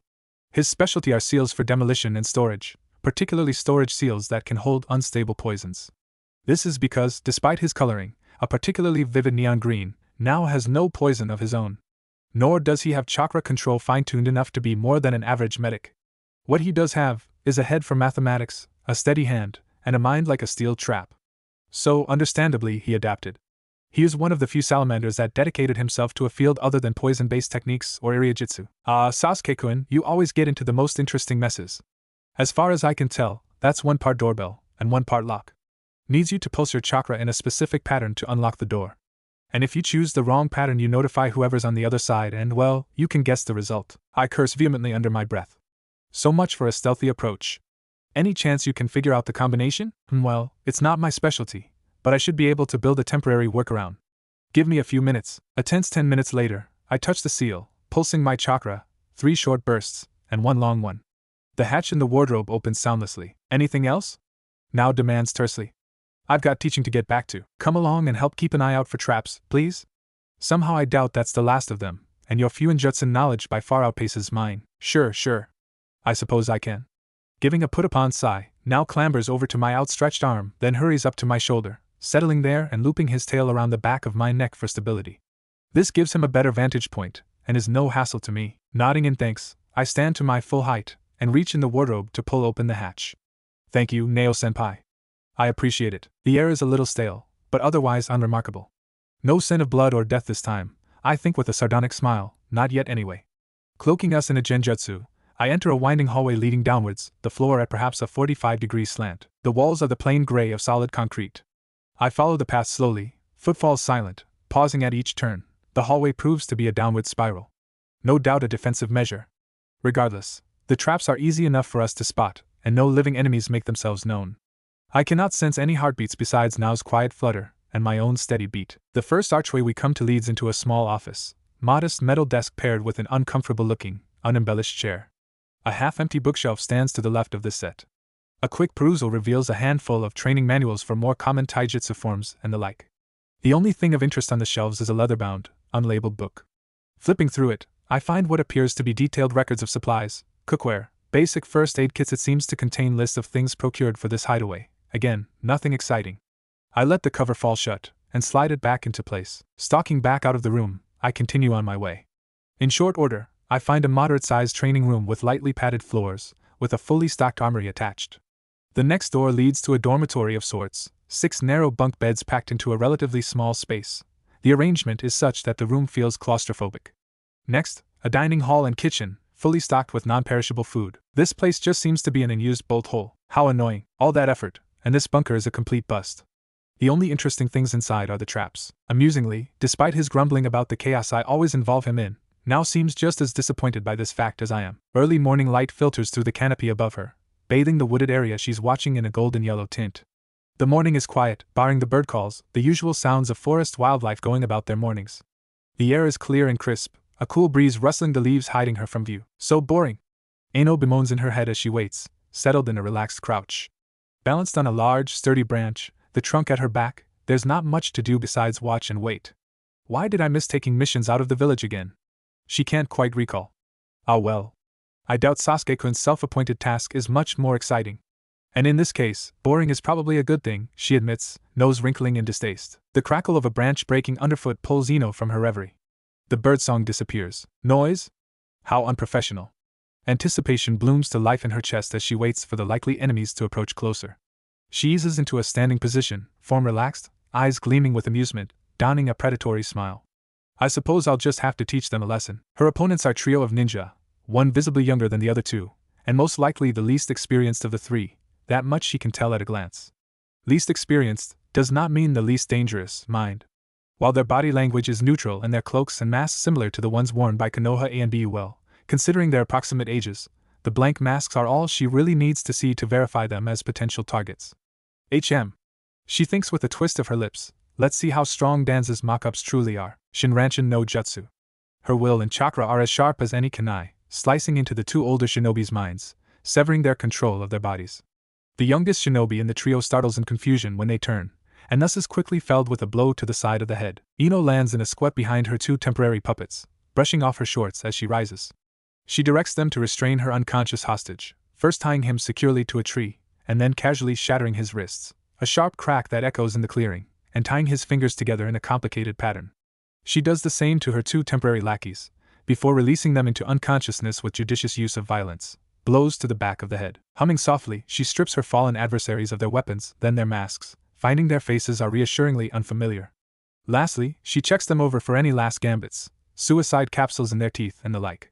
She does find some of the latter, and gleefully extracts the suspect teeth. The seal she finds tattooed on their tongues, however, is more troublesome. To quote one of her oldest friends, it is not as if she can remove that particular appendage and still expect a coherent conversation. On the other hand, there are always the Yamanaka specials, too. Though experience has taught her that as feared as her family techniques are, they are not foolproof. Nothing ever is. A sufficiently well-trained mind and powerful will can resist her. When used against shinobi targets, Yamanaka jutsu designed for information retrieval are best used in combination with torture, or at the very least, psychotropic substances. A well-kept secret, and the reason why Yamanaka often take a year or two working in Konoha's TNI department. Waiting for one of her new playmates to regain consciousness, she toys with the idea of stripping them naked, just to be extra sure they're defenseless. Besides, there is a certain amount of psychological stress they would suffer because of the lack of control. It might be to her benefit. It's certainly not because she's a bit of a lech due to Anko's influence. Really, surprisingly, it's one of the two she'd subdued with her jutsu that begins to stir first. Brown hair, hazel eyes, wholly unremarkable face. She checks on the other two, injecting each enemy ninja with a dose of sleep-inducing poison to ensure they remain incapacitated. "Oh? I'm glad you're awake, Shinobi-san. We're going to have such fun," she says with a beatific smile, kunai dangling loosely in her left hand. "Let's see how long it takes to make you sing." By the time Sasuke returns from his venture into the bunker, Ino is scowling, gaze drifting between her three downed opponents, flipping a bloodied kunai in her offhand. She eyes the restrained shinobi with a hint of frustration. Sasuke quicks a brow in question, gesturing to the haggard-looking trio. "I see we have company. Anything useful, or?" She shakes her head. "Bastards won't speak. They're not mute, they can scream just fine. There is some sort of seal on their tongues, paralyzes them when they try to reveal anything useful. And well, their minds are protected somehow. I can incapacitate them, but their surface thoughts are slippery, is probably the best description. I've never encountered anything like it. Unfortunately, we don't really have the time for a proper, deep mind dive. And I don't know if it would help anyway. For all we know, they have a suicide seal that is triggered by that level of mental contact." Canting his head slightly, Sasuke glances to the salamander perched on his shoulder. "Neo-senpai, would you be willing to take a look?" The summons hops down from the Uchiha's shoulder and scampers over to and up the torso of the closest enemy shinobi, prying his mouth open, surprisingly nimble digits grasping the man's tongue. A quick look and he is ambling back, expression apologetic. "Sorry, Sasuke-kun. That seal is beyond my skill level. It's something an Uzumaki could unravel. Or the toad's perverted summoner. He's supposed to be a master." "I see." Ino and Sasuke share a glance, understanding passing between them. "We won't be able to get anything more from them." All three root shinobi summarily find themselves with a kunai buried in the back of their neck, severing their spines. The cadavers are swiftly incinerated with a fire jutsu. The only hint of their passing is the trio of singed tree trunks. That, and a tongue etched with a fuinjutsu, secured in preservative fluid in a small glass jar. After sealing away his prize, Sasuke bows to now. "Thank you again for your help. Any requests?" The green salamander gives him a shrewd look, before nodding resolutely. "Amiresu." It takes a moment for Ino to understand the exchange. "Ah. He bribes them with his cooking?" "Sasuke-kun, that's so unfair. As usual, huh? I'll send your portion back with someone after I get home. Tell Kurwachan I said hello." Of course. She'll be glad to hear from you as usual." He nods sagely. "Anyway. It's been fun, but I suppose I should get back to work." The salamander disappears with a near-silent pop, leaving behind a waft of gray smoke. Ino grins impishly, batting her eyelashes at Sasuke. "Ne Sasuke-kun, so can I have some amiresu too?" Chuckling softly at her antics, the Uchiha nods. "Sure. You know I'm glad to cook for you and Shino anytime." Many of the places that Shino, Ino, and I infiltrate are locked with that alarm seal. Always, the entrances are rigged with an abundance of traps. Often, alarm seals as well as trap-type seals are distributed throughout the hideaways we explore. We seldom encounter Danzo shinobi, and after the first time, those we do see remain unaware of our presence. No need to interact with them. After all, there's nothing to gain from an encounter. I pass through the various hideouts and bolt holes like a ghost, barely stirring the air. Always searching, but there is little information to be found, incriminating or otherwise. A sinking feeling settles in my gut. I begin to suspect that we will have to consider infiltrating the maze concealed beneath Konoha. Luckily, on the 7th attempt, I finally find what I've been searching for. It is a small room, tucked away from the central areas of the space. Dim lighting illuminates rows of shelves, tightly packed with scrolls. The room is relatively clean of dust, and I spot a discreet seal above the doorway, a standard preservation one I recognize. It is likely no one comes here with any sort of regularity. Good, then if I find any incriminating information, I can replace the scroll with a blank. The shelves are labeled with dates, and several sport small, carved symbols. Clan symbols. Some are familiar, but most are not. After scouring the area for traps, I grab the nearest offering, a scroll from a shelf without a clan symbol, and scan the contents. I find a long list of names and ages, occasionally with an additional mark or note beside the name. Male, age 14, designation, Sora. Female, age 17, designation, Nana, potential medic. There are records of younger children, toddlers, with even less information. A string of numbers and letters instead of a designation or name. Male, age 2, SZ0093, poor eyesight. Checking the symbols present on the shelves, these are likely records of clan members shanghaied into root over the years, whether willingly or not. Aburame, Karama, Nara, a handful of others. The number of scrolls for clan members is significantly lower than those with apparently civilian backgrounds. A few minutes, and I locate records marked with a familiar Uchiha fan. There is, indeed, a scroll dated after the massacre. I suppress a reflexive snarl, expression twisting with anger before it smooths into a neutral mask. I really hate being right. A close examination of the paperwork reveals that there are Uchiha currently in Danzo's clutches. I skim through the records hurriedly, Sharingan active, mindful of what could be a limited window of opportunity. This base has been empty of life so far, but Uchiha male, age 15, designation, Sai. Uchiha male, age 11, designation, No. Uchiha male, age 7, U0016. Uchiha female, age 5, U0027. Uchiha male, age 3, U0042. Uchiha female, age 3, U0043. Horror curls in my chest, the feeling of a serpent constricting my heart. 6 children. 6 children, mostly boys, all of them younger than me. Judging by the ages, several of my newly found cousins were likely conceived in a test tube. And guessing from their serial numbers and the difference in age, whatever process Danzo's people use does not have a high likelihood of success. I clamp down on my emotions further, swallowing my anger. I can't afford to descend into a rage right now. Leaving traces of my presence could place me under suspicion, yes.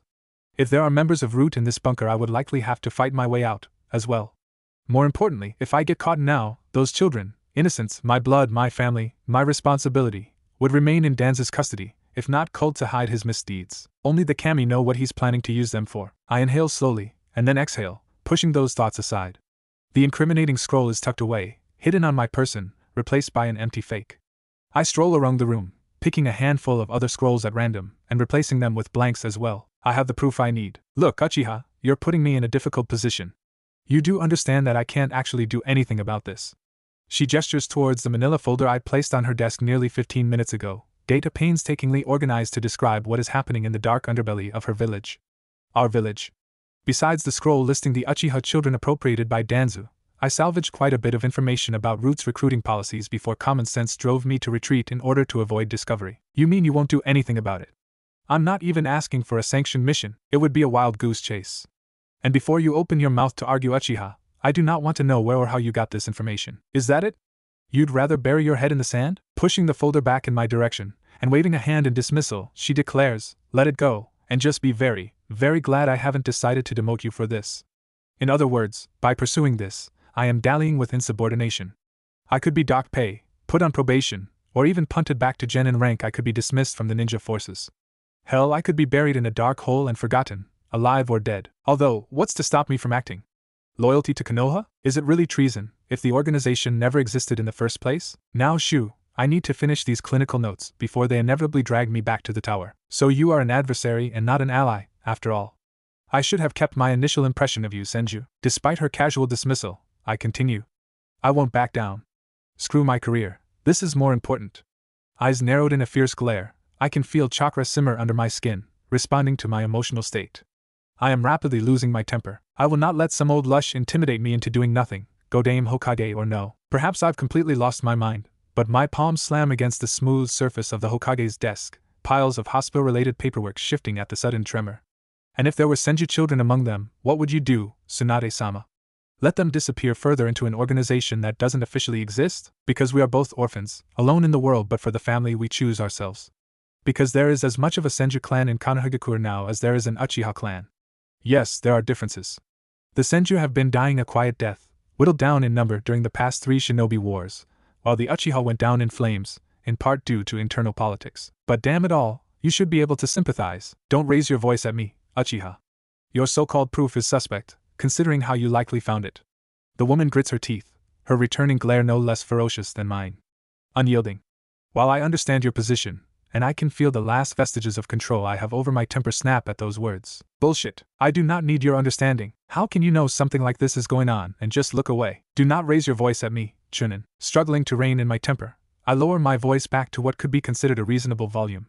Those children don't need your understanding. I am not trying to submit a request for an official mission. I'm not even asking for your explicit approval at this point. There was, after all, more than one reason I broached this topic in her office in the hospital, after ensuring proper privacy seals were activated, and not in the tower. At this point, just look the other way. Look the other way, and I will find a solution to this. Somehow, all I want you to do is acknowledge, here and now, what that unscrupulous son of a bitch has been doing. I'll erase that man from existence even if it kills me. My hands are tied. She forces out from between her teeth, anger in her eyes, the air heavy with both our chakra. Leave. Do not bring this up again. And so, Senju, you choose to do nothing at all? If this is what, I am starting to understand my father's decisions. Fuck Konoha. My rage shifts from hot to cold. I take a slow, measured breath. Then another. A third. I am infinitely surprised she hasn't thrown something at me yet, especially when I started yelling. Her volatile temper is infamous. The silence becomes uncomfortable as the seconds pass. I see. Damn it all to hell. I don't even know what I was expecting from you. Even as I regain my outward calm, my thoughts become more poisonous. I hope Naruto sees you for what you truly are. A coward, a slave to village politics. No, forget hope, I'll make sure of it. Thank you for your time, Hokage-sama. I bow stiffly and exit, swiftly, out the window. Well, I probably just set off every alarm possible in her head. Surprising she didn't have the ANBU on duty drag me from that room in chains. Still, I should have a little time before Danzo gets wind of this. What does this change? Ultimately, nothing. So what if I have to move up my timeline? I go ahead with my plans and declare it a clan matter if called to defend my actions. If I succeed, I'll have enough legal backing to at least stay in execution. Otherwise, the alternative is to cut ties and run, and if I fail, I'll be dead anyway. Shit, but Naruto is going to kill me. And Itachi, I don't know. I'll have to live and find out. A warm, relaxing afternoon. The sun occasionally darts out from between the clouds, keeping the day pleasantly warm but not too much so. He had so been looking forward to a few hours of quiet when Tsunade appeared, visibly annoyed and ostensibly seeking his advice. I'm retired. He thinks petulantly, though none of that shows in his demeanor. Can't you just leave me to enjoy my research, my shogi, and training my grandson? Tsunade-chan, what do you want me to say? Folding his hands over the cover of the book he'd been planning to enjoy before he was interrupted, he arches a brow at his former student. Given the information he discovered, did you really expect him to respond differently? He's an Uchiha. They're notoriously hot-blooded and have obsessive tendencies.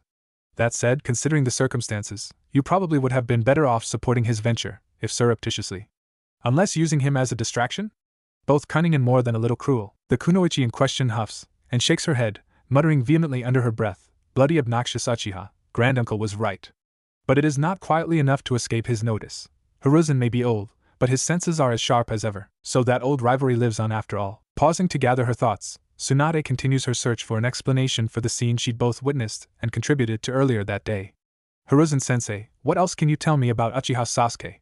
My interactions with him have been limited, besides the collaborative work we did studying the side effects of Sharingan-based illusions about 3 years ago, and some other medical research of similar nature. He seemed reasonable enough then. Sure, I had to listen to Naruto-kun talk my ear off about the brat for far too many hours. Those don't mean much in the grand scheme of things, beyond what can be found in mission records and the like. A thoughtful hum, as Hiruzen considers his options. Do you remember the secrets you were read into after formally taking the seat? Sasuke is aware of the one pertaining to his family. What? Tsunade deadpants, you're telling me one of the, much as I hate to admit it, most talented young shinobi in this village is aware that the near-complete eradication of his family, his clan, was planned by a faction in the village? That the people that orchestrated that mess still live and remain unpunished? Yes. She bites back the rest of the sentence, looking disturbed, and he's still loyal. Interesting, that you say it as a statement rather than a question, Tsunade-chan. The Sandaime Hokage sighs, retrieving his pipe from a pocket, filling it, and setting the contents alight with a minor katan jutsu. Don't fool yourself. Uchiha Sasuke's allegiance lies with the people he considers family. He is fiercely loyal to Naruto-kun, to his teammates and Kakashi-kun. Possibly to the rest of his former classmates. But that young man holds no great love for this village. Not like Itachi-kun. And considering how long a fire can smolder, and how hot an Uchiha's hatred can burn, we are perhaps lucky Sasuke-kun fixated more on protecting his friends than pursuing revenge. A tendril of smoke rises from his pipe. He follows its rise with his eyes, watching it dissolve into the air. The heady scent of his favorite tobacco is soothing. Do you have a clearer view now, Tsunade-chan? This is going to mean trouble. Still, I wonder if the boy is rash enough to confront Danzo directly. That would be a very dangerous choice. No doubt my scheming old friend has heard news of your argument by now. Unfortunately. The Godame Hokage scowls, brows furrowed. What's worse is that he applied for a block of nearly 3 weeks of leave, to be taken at his discretion. And it was approved, considering he almost never takes time off, barring the time off required after high-rank missions, or those with increased risk of psychological trauma. So, of course, it was approved. Last week, Hiruzen chuckles softly at his student's obvious ire. So he outmaneuvered you, Tsunade-chan. He was already prepared for you to dismiss his findings. I see. Then, I suppose your options are to either apprehend him now and not only make yourself an enemy for life if you let the boy live, but also alienate many of the shinobi in his generation, including Naruto-kun. And you will draw the ire of Konoha's clans if his reasons come to light. Or wait and see what happens, and deal with the fallout. Which, amusingly enough, sounds close to what you implied he should do, but you knew that already. The Sandaime Hokage concludes, dark eyes sparkling with mischief. Could it be you just wanted someone to talk to while avoiding your paperwork, Tsunade-chan? I return home more incensed and disheartened. I suppose by now, I expect people in power to disappoint me. Storming into my bedroom with a bitter sigh, I head for my desk, quickly signing the notice of leave before setting it aside. It would be delivered to the correct department immediately after my departure. Sliding out of my chair, I arch my back, stretching until I hear the rumbling crackle of popping joints, and turn to leave the room. And then I reconsider. My will is up to date and stored in a secure place. It's a habit strongly encouraged in shinobi, especially in children from recognized clans, both minor and major. The salamanders will deliver a notarized copy to the appropriate people if I die. No, there is something more important than that. I have to, write things that I would regret not saying if I do not make it back from this damned venture. HN. The similarities are getting a little unnerving. It really is starting to sound like I'm planning to commit suicide. Shaking my head, I flash a sardonic smile at the place my thoughts are headed. Well, this is a mission I'm not likely to return from, one way or another. My expression turns bitter as I sit back down at my desk and consider how to word the first letter. How morbid this should be good for getting my head on straight, if nothing else. Sensei, about my decision, in this case, I have no regrets. Please tell Ino not to cry. I know her, she would cry, after she stopped punching things. This is simply something I have to do. It is probably foolish of me, to throw my life away on a chance to change fate, but well, I never believed in fate anyway. I can honestly say I died fighting for what I believed in. The best way to go, really, besides protecting the people precious to you. My family is precious to me. But back to the point, I wanted to say thank you for watching out for Team 7, for teaching us to survive even when we acted like ungrateful little shits, me most of all, for helping us take the first steps on the path to realizing our dreams. For being like a second father to us. Thank you for being my mentor and my friend. I would not be half the shinobi I am today without your guidance. I'll see you on the other side. Don't hurry. And do try to eat healthier. I can't be the only one you know that can cook a decent curry. Uchiha Sasuke. I don't know why that letter was the first to come to mind. Except, perhaps, I don't wish to give the man another person to mourn. The next 2 letters are to Shino and Ino, then to my most annoying little brother, Naruto. I couldn't keep my promise to stand as your shadow after all. I'd rather be at your side, but you know me, I find trouble almost as well as you do. There was so much I wanted to say when I started this letter, but I think I'll just say the most important. I love you, brother. You'd better become the best damn Hokage ever or I'll never forgive you. So I'll see you when I see you. But I'd better have little blonde grandnieces and grandnephews before then. Stay safe, Sasuke. Rolling the pen between my hands like a cat, I play with the thought of writing a letter to Hataru, but eventually decide against it. I have some things set aside for her in my will, genjutsu notes and the like, and the note I wrote to accompany them will suffice. I pause, considering my rationale before penning the last letter I intend to write, not including the one I will send to Itachi. That will be written and sent separately, immediately before I set out. Ino-chan will gloat. She was right. I am rather fond of Suna-chan. Suna-chan. Ha! I can practically see you scowling adorably at the paper. Don't worry, Temari-chan, this won't be a long missive. In the short time we've known each other, I'd like to believe we became friends. You are a brilliant, beautiful young woman and a fantastic kunoichi. I have to admit that a small part of me wishes we weren't friends. I'm greedy. Despite the complications it would have caused, I hoped we could have become more. Considering, well, I suspect you felt the same. Kick ass, and good luck keeping your little brothers in line. Farewell, Uchiha Sasuke. Deftly folding the letters, I seal them, and label the envelopes with names. Index finger drawing an invisible line over the edge of the last envelope. I ponder where to store them safely. A knock on my window rouses me from my thoughts. HN? Ino glares at me from beyond the window pane, obviously irate. Shino, looking as stoic as ever, is hovering behind her.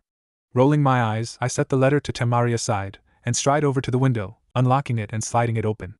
I have a door, you know. You weren't answering it, she deadpants, easing herself through the window and into my room, Shino right behind her. Invite yourself in, why don't you? I murmur in response to the intrusion, tone teasing. Given her scowl, Ino is not in the mood for teasing. Hands on her hips, she leans forward. Were Ino a little taller, we'd be nose to nose. Instead, since she's half a head shorter than I, the scene looks a little ridiculous. So, Sasuke-kun? I heard you had an interesting argument with our esteemed Lady Hokage. Our names had better not be in that pile of letters on your desk. I shrug, stepping away from Ino. HN. Better to neither confirm nor deny. Gathering up the letters, I stuff them into an innocuous wooden box. It has some particularly lovely carvings of the Uchiha crest, really, and slide said box between several books on a nearby shelf. If you're going to yell at me, let's do this somewhere a bit more secure. Although I can't sense anyone else in the vicinity, I cloak the three of us in a genjutsu before leading my friends to the Naka shrine. Please wait here a moment. I gesture to the stairs at the front of the shrine, and head inside. Closing my eyes, I breathe out a sigh, taking a moment to gather my thoughts before unlocking the path to the hidden room in the bowels of the shrine. The massive stone door slides away with a grinding sound, revealing a familiar stairwell. I could lock the door behind me, leave through a different exit, but that would be the coward's way out. Running away. I backtrack to the entrance of the shrine, and gesture for them to enter. While the door slides shut behind us, I reach for the nearest sconce, plucking the torch from its confines, and light it. Wordlessly, I turn and follow the stairs downward. Until I am back in that room, that place I consider a sanctuary, despite the foul deeds that were once planned there. What better place to discuss treasonous ideas? After ensuring we have enough light for the foreseeable future, I settle down, cross-legged on a cushion. The room is bare but for the cushions I'd scattered on the floor, and the giant stone, engraved with words only legible to Sharingan eyes, situated behind me. Arm crossed loosely in front of my chest, I arch a brow at Ino and Shino, both having taken a seat close by. We're sitting in a circle. I'm going. Root's not an officially recognized group, anyway. Not anymore. There is nothing you can say that will change my mind. And technically, this is clan business. You don't need to get involved. Shino's unimpressed stare is a work of art. Ha! Ha, even. I startle slightly at the uncharacteristic outburst, staring at my longtime friend. Ino interjects, if you think we're going to let you run off on some half-baked, madcap suicide mission without so much as a word. Ino takes a deep breath, clenching hands into fists and placing arms securely at her sides. Damn it, Sasuke. Then you're dumber than Naruto looks. Smiling faintly, I pointedly narrow my eyes at Ino. That's my little brother you're talking about, Ino-chan. Look, I understand what you're saying. But helping me scout is one thing. I can't just ask you to throw away your lives trying to kill a village elder and his private army. That sounds mad even in my head. There is a loud buzz from Shino's coat. His allies are riled, more so than I've ever seen, and he is visibly upset. You do not have to ask. Why? Because we are telling you. Whatever madness you've planned on this time, you are not going alone. Must I repeat myself incessantly? I thought you understood. Where you go, we go, and I am torn. I don't want you to risk death for me. And while that's more than a little hypocritical, it's still the truth. But I need backup besides the salamanders. Ino derails my train of thought, you idiot. You jerk. Why would you even think of going alone? Of course Shino and I are going with you. How could you even consider leaving us behind? No, absolutely not. Out of the question. We will be there to watch your back. Just like last time, whether I want it or not, huh? Ino-chan, a deep breath, trying to steady my tumultuous thoughts. This, what I'm planning to do, is barely a hair's breadth away from treason. That I can legally argue otherwise is irrelevant. You should be trying to apprehend me. Shut up, Sasuke. Don't you think we know that? Her yell echoes in the room. And then, more quietly, she murmurs, I know that. Her voice wavers, eyes glimmering with unshed tears before she reins herself back ramrod straight. But we're a team. And what kind of best friends would Shino and I be, to let you just walk to your death? Shino, arms crossing in front of his chest, quotes in a somber tone, those who break the rules are trash. Those who abandon their friends are worse than trash. Even if I will probably not agree with your methods, I understand the logic behind your decision. Besides, you need us. I'm sorry. Under their combined glares, I fold like a wet piece of tissue paper. Together or not at all, huh? For perhaps the first time, the smirk feels awkward on my face. There is a familiar stinging in the corners of my eyes. I glance away. Thank you? HN. After you insisted on helping last time, I really should have known you two would do this. Very well. Then you should also know I'm planning to write to my brother. So this venture could be called treasonous twice over. What would writing to Naruto do? There is an awkward pause as Shino and I stare at her, expressions pointedly blank, and Ino blushes furiously, mortified. Oh. That's right. I'm never going to live this down. The positively evil smirk I give her in response says it all. About time we had something to hold over you. Recovering, she claps her hands together, smile strained, but still enthusiastic. Right. So, let's get started. Given that request for leave on your desk, you planned on heading out tonight, right? Then we'd better make a workable plan quickly. What are we going to be doing? Okay, that's interesting that neither of you want to comment further. If you want to ignore the obvious, I'll play along, I suppose? I trust you. We're going to tempt the spider out of his web. Shino quicks a brow, skeptical. How? You're thinking of attacking his operations, right? If I were him, I would just send my forces to eliminate you. We will systematically destroy his bolt holes and incapacitate his shinobi, until he is forced to deal with the problem himself. You'll run a significant risk of killing those you are trying to rescue. Don't you think I know that? Nails dig into the flesh of my palms, until tiny droplets of blood pepper the flagstone floor. I may already have their blood on my hands. Danzo could just decide to remove anyone incriminating from his forces. I know. Better dead then, than the fate they will have if I walk away from this. A treacherous thought worms into my mind at that resolution. How different are you from Itachi then? Making a choice in their place. Hypocrite. I grit my teeth and ignore it. If I live, then I will do so with the consequences of my actions. You're going to conduct a guerrilla war on a man that has controlled an offshoot of the ANBU for something like the last 30 years, if not longer. Ino covers her face with a groan. Kami-sama, what are you thinking? What are we thinking? You saw the records we found, too. As far as we can deduce, the turnover rate for root operatives is abysmal. Far worse than it is for ANBU. And Shino and I are in ANBU. Doesn't that say something about their combat training? And we know where a significant number of their bunkers are already. So long as we're careful, we'll never have to face more than a handful of Danzo's minions at once. Shino catches on to my reasoning quickly. Your summons are poisonous, as are some of my Kikeichu. We are both capable of detecting humans at a distance. Ino can sow havoc in their ranks, turning their own against them. It is still riskier than I would prefer, but better than a direct frontal assault, and they will know it's me. As you said, the rumors about my meeting with the Godame are already all over the village. And I'll leave an appropriate calling card. Lips curling into a malevolent smile, more teeth than humor. I'll burn everything to the ground. Ino groans. You're crazy. Absolutely and completely insane. Then, with a sad smile, she adds, but you're ours, so I guess we'll just have to deal. It's a short letter, shorter than any letter he's received from Sasuke since those first tentative motions towards reconciliation. And how crazy is that? That Sasuke not only discovered the deception he struggled to create and maintain, but had heart enough to forgive him? Sometimes, Itachi fears waking up to find that the past 3 years have been a fanciful dream. This, on the other hand, is a nightmare. He stares at the words, feeling incredulous, terrified and proud. Only Sasuke can evoke so many feelings from him in rapid succession. Help me take down Danzo. He blinks, then narrows his eyes, squinting with the hope the words will change. This should be proof enough. Help me take down Danzo. But his vision isn't that poor. His improved health, courtesy of Sasuke being a mother hen, has allowed him to minimize his use of the Manjikyu. The words don't change. This should be proof enough. Help me take down Danzo. I don't care what happens to me afterwards, so long as this is resolved. Something like this. It's a reality I can't accept. I know I am asking a lot from you, but please, Itachi, please. Itachi sets the letter aside, but the words are burned into his mind, echoing in his thoughts. I don't care what happens to me afterwards, but I care. Itachi thinks, understandably bitter. He has the right to be more than a little frustrated that Sasuke would throw away his future. Doesn't he? Still, having examined the proof that Sasuke provided, duplicates of documents that his brother retrieved at not insignificant risk, the documents he'd helped Sasuke retrieve, by providing information about Root. It is unlikely they are falsified. What would be the point? Sasuke would have been a useful tool for Danzo, I understand. Because Itachi's life has been one impossible decision after the other. Often, all of the possible outcomes of his decisions have been different degrees of terrible. And yet I don't want you to throw your life away, Sasuke. The letter burns away to nothing in his hand. The stack of documents are likewise engulfed, courtesy of a Gakaki no Jutsu. And Itachi rises from his seat, resolved. Regardless of what else happens, Sasuke will live. I will make sure of it. And the clearing is empty of life. Only scattered ashes remain, stirred by a light breeze. I go through the list of supplies automatically, hands flitting over the items I've selected and secreted away on my person. Kunai, sure can more than enough for what I plan to do. 2 spare tanto, sealed away in different pockets, the seal key to my chakra, in addition to my usual blade. The gift I'd received from Itachi over 2 years ago is secure in the scabbard slung low on my back. Enough explosive notes to level a village, maybe 2. Depends on the village. Check, thank you Naruto's overzealousness.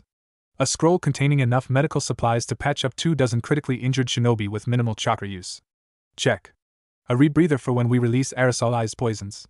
I could do without it, but why waste energy?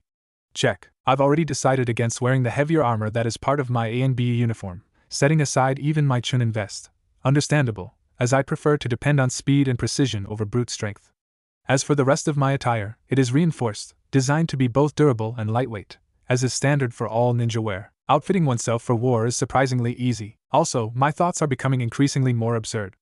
Attempting to distract yourself, Sasuke? Ino and Shino watch my obsessive preparations with quiet resignation, their eyes following me as I pace around my room. Everything that can be said on the topic already has been. Yes, I'm being rash, I acknowledge internally. I refuse to let that stop me. I have tried using more careful, more legal methods, and found myself rebuffed. A spike of rage makes my hands pause while tucking Saban into my braid.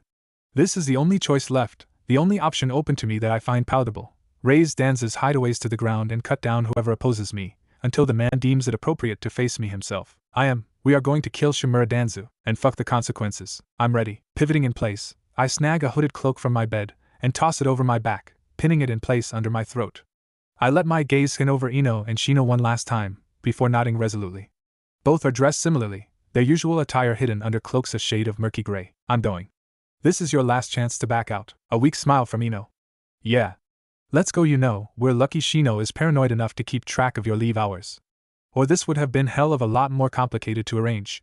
Shino rolls his eyes but maintains his silence. We start by raiding root bases located on the borders of Hi-no-Kuni, hoping to minimize the chances of a direct confrontation within Konoha proper, moving closer to the village in a spiral, a gradually tightening circle with our home at the center. The further from Konoha we are when we confront Danzo, the greater the likelihood this little indiscretion remains a secret, if an open one to the shinobi of Konoha. That is, assuming we succeed. I'd rather our actions not become public knowledge if at all possible. And if we fail, then to hell with it all. Half of the people that matter, that I care about, will be dead, or as good as. And the salamanders will deliver every minuscule detail of the information I've managed to collect over the past decade. The truth of the Uchiha massacre, Danzo's machinations, his appropriation of clan children after the official termination of the root program, and deliver copies to every clan head in Konoha, to every department head, will cover the walls of ANBU headquarters with the truth. It will even be delivered to the daimyo's court. It's terribly petty of me, I know. Even in death I will have a small measure of revenge. If we live, there will be people that suspect the truth, Kakashi-sensei, the Godame and Sandaime Hokage, but if we can purge the area of proof before ANBU arrive to investigate. Plausible deniability. Maybe Crazy Team 7 just got a little overzealous training outside of the village. The Uchiha has been on a hair trigger for weeks, didn't you hear? Better for everyone that way. And yet, the thought of so much death, of killing people that are little more than puppets dancing to that man's tune, leaves a bitter taste in my mouth. How different from Itachi am I, really? The first few attacks, the result of our strategy is less a battle and more an outright slaughter, and Root are slow to adapt. Our familiarity with the layout of Danzo's smaller bases makes locating hidden entrances and exits a relatively straightforward task. Most have few Injutsu-based locks on the doors, created by the same individual, perhaps even Danzo himself. That means a similar chakra signature. A chakra signature that Shino's Kikeichu can hone in on. Even the air vents, a necessity, as all the bases we have found so far are located underground, are protected with seals. But we don't need to get in. Fighting someone on even grounds, or on a battleground they are more familiar with, is phenomenally stupid. We just need to limit their escape routes, funneling our opponents straight into a trap. We monitor for guards, determine shift changes, and repurpose the traps originally intended to waylay intruders, before adding our own traps around the exits. Explosive notes, genjutsu, razor-sharp wire, all lethal. Other exits, we rig landslides or block with boulders. There is no escape. Sometimes, after Shino's allies report on numbers, I use the vents to fill their air with lethal poison. Sometimes, Ino steals a root member's body. It is far easier to mimic an emotionless drone than a normal civilian or shinobi, and poisons their food supply or even kills everyone in their sleep. No killing intent, no abnormal sounds, no impetus to wake from a deep slumber, and then they never wake again. Afterwards, we reduce each base to little more than rubble. Through flames, through explosives, or through an all-consuming swamp created by Shino. All that we leave behind is a sample of Amaterasu, a fist-sized ball of black flames left burning for 7 days and 7 nights at the center of every ruined bunker. Danzo will understand the message. 3 days into my self-appointed task, we come across a compound that has already been razed to the ground, but not by us. The flicker of flames, black as night, left at the center of a large crater reveals the identity of our ally. Itachi and you decided to help after all. Releasing a slow, contented smile, I murmur, interesting. Shino coughs softly, and pointedly glances to the side. His meaning is clear. We need to get going.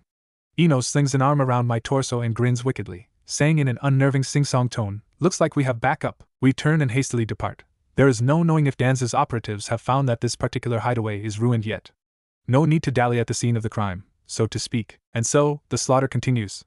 Regardless of the ruthless efficiency of root operatives, we have at least as much talent, and a far more compelling reason to fight. Skill, trickery, and will, so far, have triumphed over numbers. A week into our campaign, we face more formidable opponents. A pair of Root A and BU survive our initial attempts on the latest base. Shaded goggles meet sunglasses as the two Aburame observe each other from across the impromptu battlefield. This is far from the first time he fights another Aburame. It is the first time he knows from the beginning that the battle will likely end in death. No, a death is inevitable here. Either can afford to lose. Kikaichu scurries from his opponent's sleeves, a small, humming cloud gathering around him. I am sorry, Shino, he admits, before ruthlessly suppressing the emotion that rushes in at the thought that the boy he loved like a brother will die by his hand. Less than a second of hesitation. For Danzo-sama and for Konoha. Torian draws the ninjato from the sheath slung on his back. His blade nicks the edge of Shino's sleeve before it is met with a kunai. His opponent's eyes narrow, the change in expression barely discernible behind sunglasses and the tall collar of his coat. Rinkeichu. Shino backtracks, discarding the kunai almost immediately, likely having noticed the light purple sheen to Torian's ninjato. Unfortunately, even the few seconds of close contact that occurred is enough for the insects to spread to the younger Aburame's clothes. He sheds his bulky cloak with haste, before the flightless, flea-like insects have time to spread to his skin. An interesting conundrum, as sharp as always. Very good. Torian intones emotionlessly, then you know fighting me is futile. How insulting. Shino retorts, but does not elaborate. Pride? Torian wonders. He'd kept an eye on his younger cousin's progress as much as possible but has, at best, a rudimentary knowledge of his skills. His work for Danzo-sama comes first. If that is the case, I will not insult you by holding back, Aburame Shino. Ninjato gripped in one hand, he divests the other of its glove using his teeth, before switching the blade to his other hand and shedding the other glove. Shall we? A Doton Jutsu cracks the dry earth beneath his feet, and Torian leaps forward. Shino backtracks, tossing a quartet of kunai that Torian deflects with ease, glancing them off his ninjato. The ground rebels again, this time lurching upwards to form shark spikes, as Shino uses Doton Ganchutsu. A quick backflip has Torian out of range of the jutsu. It would be wiser for you to retreat and regroup with your teammates instead of wasting chakra. Another flurry of kunai. He dodges these entirely, the corners of his lips twitching downwards. Again? Or perhaps hurting me? Knees bending slightly as he braces to begin another rush, he feels the trap as it is sprung. Loops of razor-sharp ninja wire dig into both ankles. Shino you, the meaty thunk of kunai embedding into flesh. Checkmate. I severely underestimated you, Shino-kun. A sharp pain on the left side of his chest and in his thigh.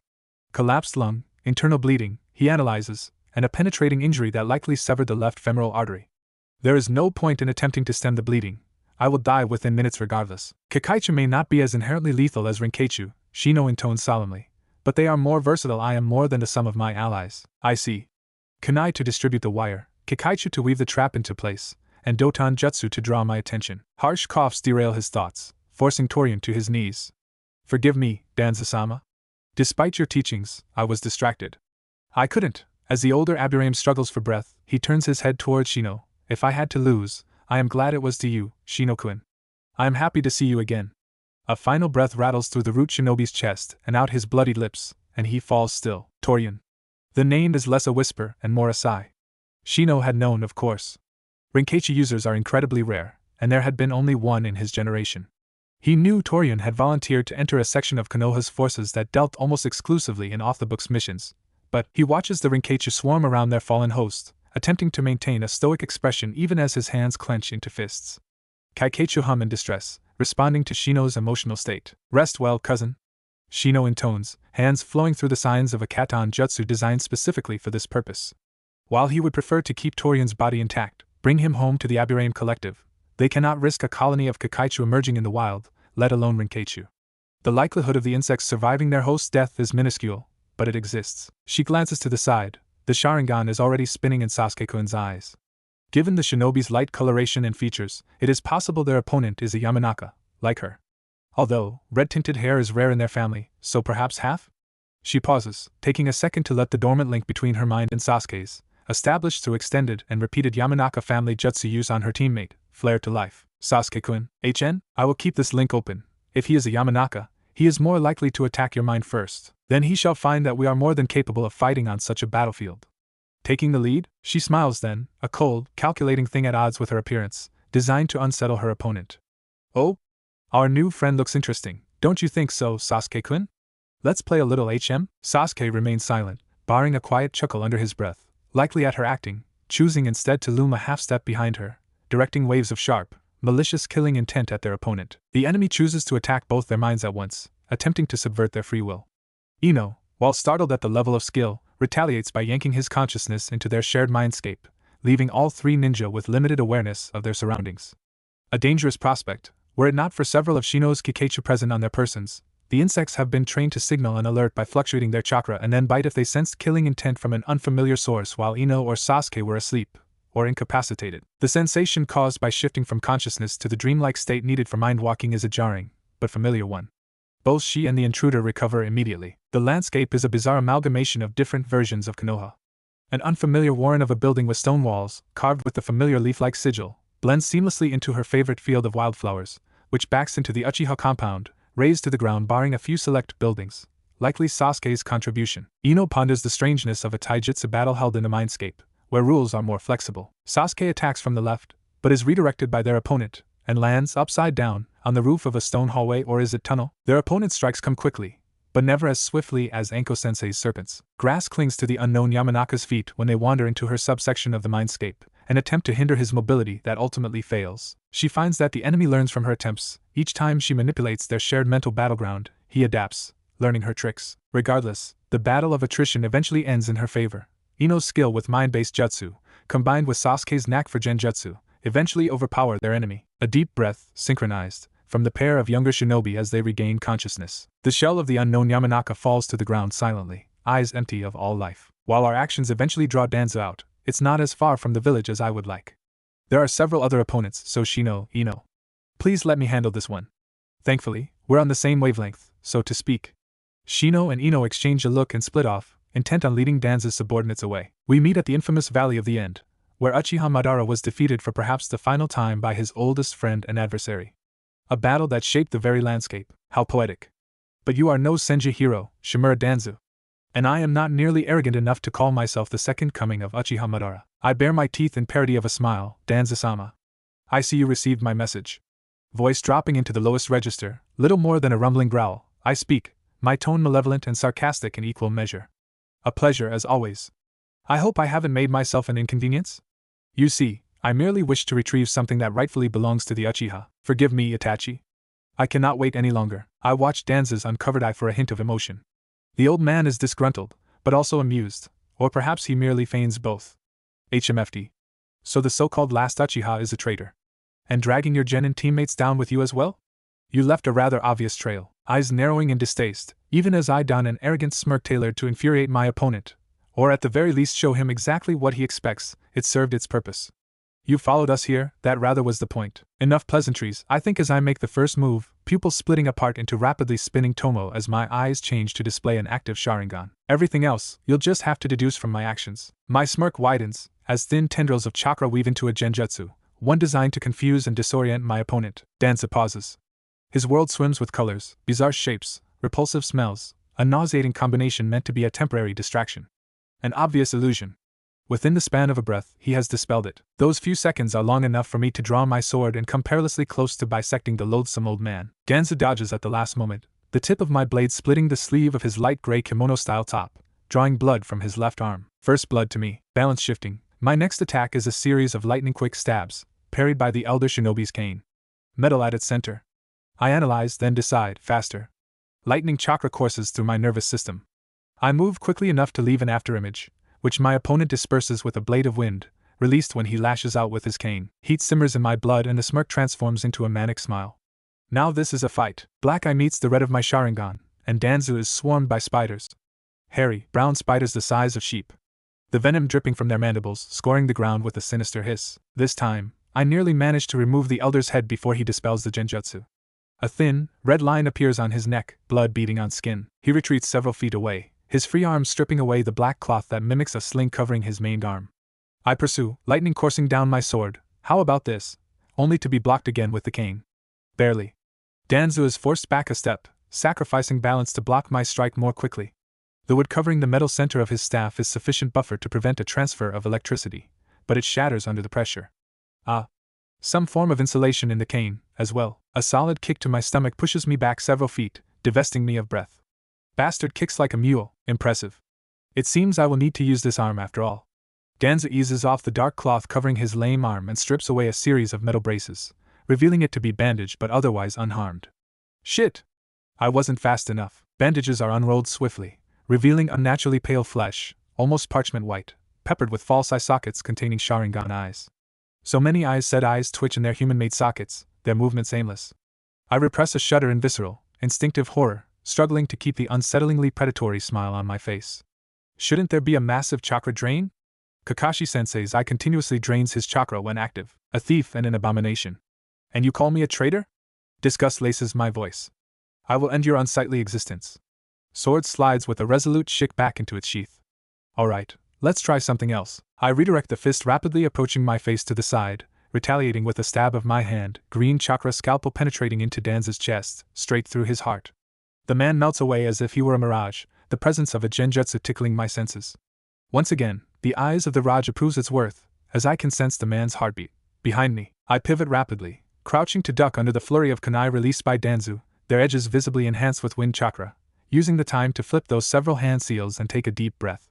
Rising, I spit a Gokakyu no Jutsu the size of a barn, so hot that the fireball flickers white at its core, back in his direction. Again, I rapidly close the distance between us, staying within the shadow of the fireball, ducking to the side when it is cut in two by a vacuum blade. Ha! So using normal fire against you is asking for trouble. Sharingan spinning furiously, I redirect more chakra to my eyes. The tomo merge into a 5-spoke spiral, crimson pattern on a black background. The burst of black flame successfully catches Danzo off guard, and again, he melts into non-existence. How many second chances remain? How many eyes? This time, my manic facade doesn't crack. HN? In fact, my smile only widens at the challenge. No matter. Even if I have to kill him 100 times, I'll find a way to send him to the afterlife. A volley of bullets made of wind drives me back until I land, standing on the wide river that bisects the valley proper, massive statues of Uchiha Madara and Senju Hashirama to my left. Could limit my ability to safely use lightning jutsu likely, that is exactly Danzo's intent. However, my most effective jutsu with that element are internal, not external. I add more lightning chakra to my technique, and practically soar off the water when I advance towards the shore. In the meantime, Danzo has summoned some sort of long-nosed chimera-like beast. It opens its mouth to breathe in. The suction is impressive, but I retreat to what appears to be outside of its range, dancing out of the way of the blades of wind that Danzo sends in my direction. They are sharper and move faster than I expect. One nicks my right side, immediately under the ribs, a second shears off the end of my braid. A few senbon scatter behind me, tinkling as they hit the ground, as my hair begins to unwind. A soft hiss of pain escapes from between clenched teeth, but my smile remains. A point to you, old man. The next time the beast breathes in, I reply with a torrent of nightmarish black flames. The blaze is strengthened by the suction, and the beast disappears in a puff of gray smoke, hopefully too injured to continue. Danzo protects himself from the remaining stream of fire with a gesture of his alien-looking right hand, an interlocking shield composed of wood appearing in front of him. What? I thought that was just a rumor. Eyes widened in shock, I vault myself into the air to avoid the strangling roots that grasp at my feet, instead using them as a means to advance towards my opponent.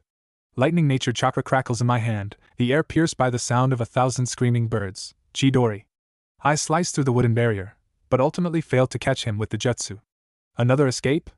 Well, if nothing else, using Mokuton techniques and the Sharingan in concert is making him hemorrhage chakra. I hope. The wound on my side bleeds sluggishly.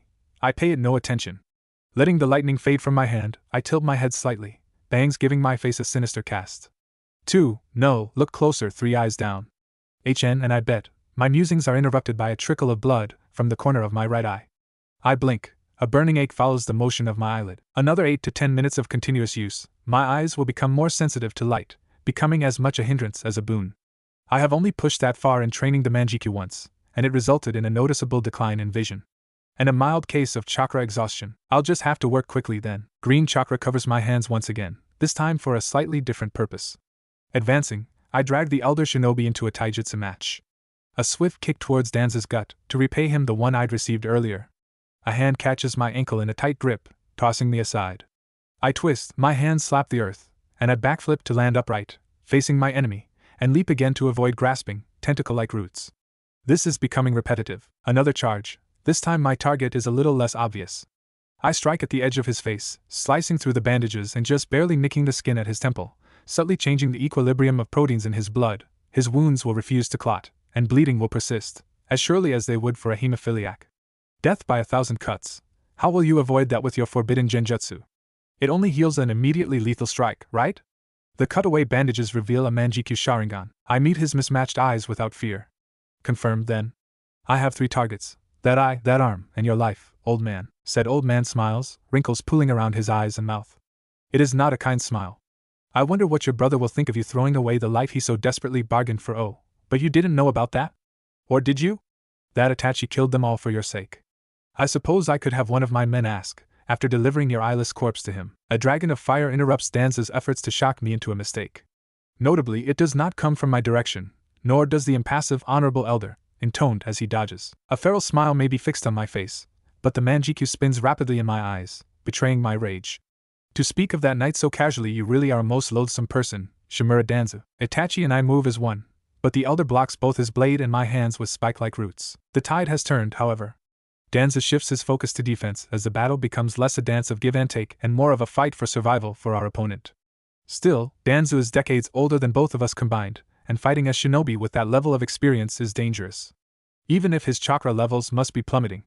Even if his wounds do not heal, continuing to bleed. Itachi takes a nasty kick to the chest, even as I use Danzo's momentary distraction to weave yet another illusion, a discreet one, this time, to slow his reflexes, altering his perception of time. How long do you think you can flee from the Shinigami? Itachi stands on Danzo's left, and I to his right. Turning to face one, Uchiha would put the other at his back. Parades for any enemy, no matter how wily. Bloody tears sliding down my cheeks, teeth bare in a savage grin, hair loose around my head, falling in uneven spikes halfway down my back. Danzo falters, a flicker of fear in his eyes. What does he see, I wonder? And finally, a second is long enough. Hand moving with impossible swiftness, I pluck the Sharingan from Danzo's head, exactly what he must have done to its former owner, so long ago. Itachi plunges his tanto through our opponent's heart. I follow up with a strike with an Iriujutsu that liquefies the honorable elder's brain right in his skull. There is no disappearing, no genjutsu this time, not very long at all, I muse. Shimura Danzo lies before me, staring blankly at the sky in death. No breathing. No heartbeat. And yes, then I set his corpse on fire, satisfied that our opponent is finished, this time permanently. I finally release my grip on the Manjikyu. Staggering in exhaustion, I lean against a boulder, part of the landscape upturned by our battle. Shit. I definitely overdid it. Perhaps I should have practiced more, but that would have meant a further decline in vision. We're going to have to arrange the transfer sooner rather than later, at this rate. A mild burning, the sensation travels from my hands up my arms and towards my chest. The areas where I stretch the channels that chakra travels through a little too far. Taking a sharp breath, I have to grit my teeth against the sudden pain, bruised ribs. Plus the cut to my side. Likely some internal damage as well. Bastard got a few lucky shots. Steady, focus on your breathing. There is one more task to complete before I can collapse, leaving my fate to whatever scavengers this fight attracted. Or perhaps Shino and Ino are still intact enough to drag me out of here and back to Konoha. I can sense their heartbeats, strong, steady, at the edge of my range. Itachi's beats a soothing rhythm nearby. He didn't take much damage, but hands flow through the familiar hand signs, and I slide down, leaving a small streak of blood against the boulder as I fall into a sitting position, palms slapping against the earth with intent. Kuchios no Jutsu. The act pushes me to the very edge of chakra exhaustion, a sharp burn of protest in my chakra pathways even as the customary waft of smoke appears. My vision begins to swim. A gray salamander steps into view, stooped back and wrinkles belying its advanced age.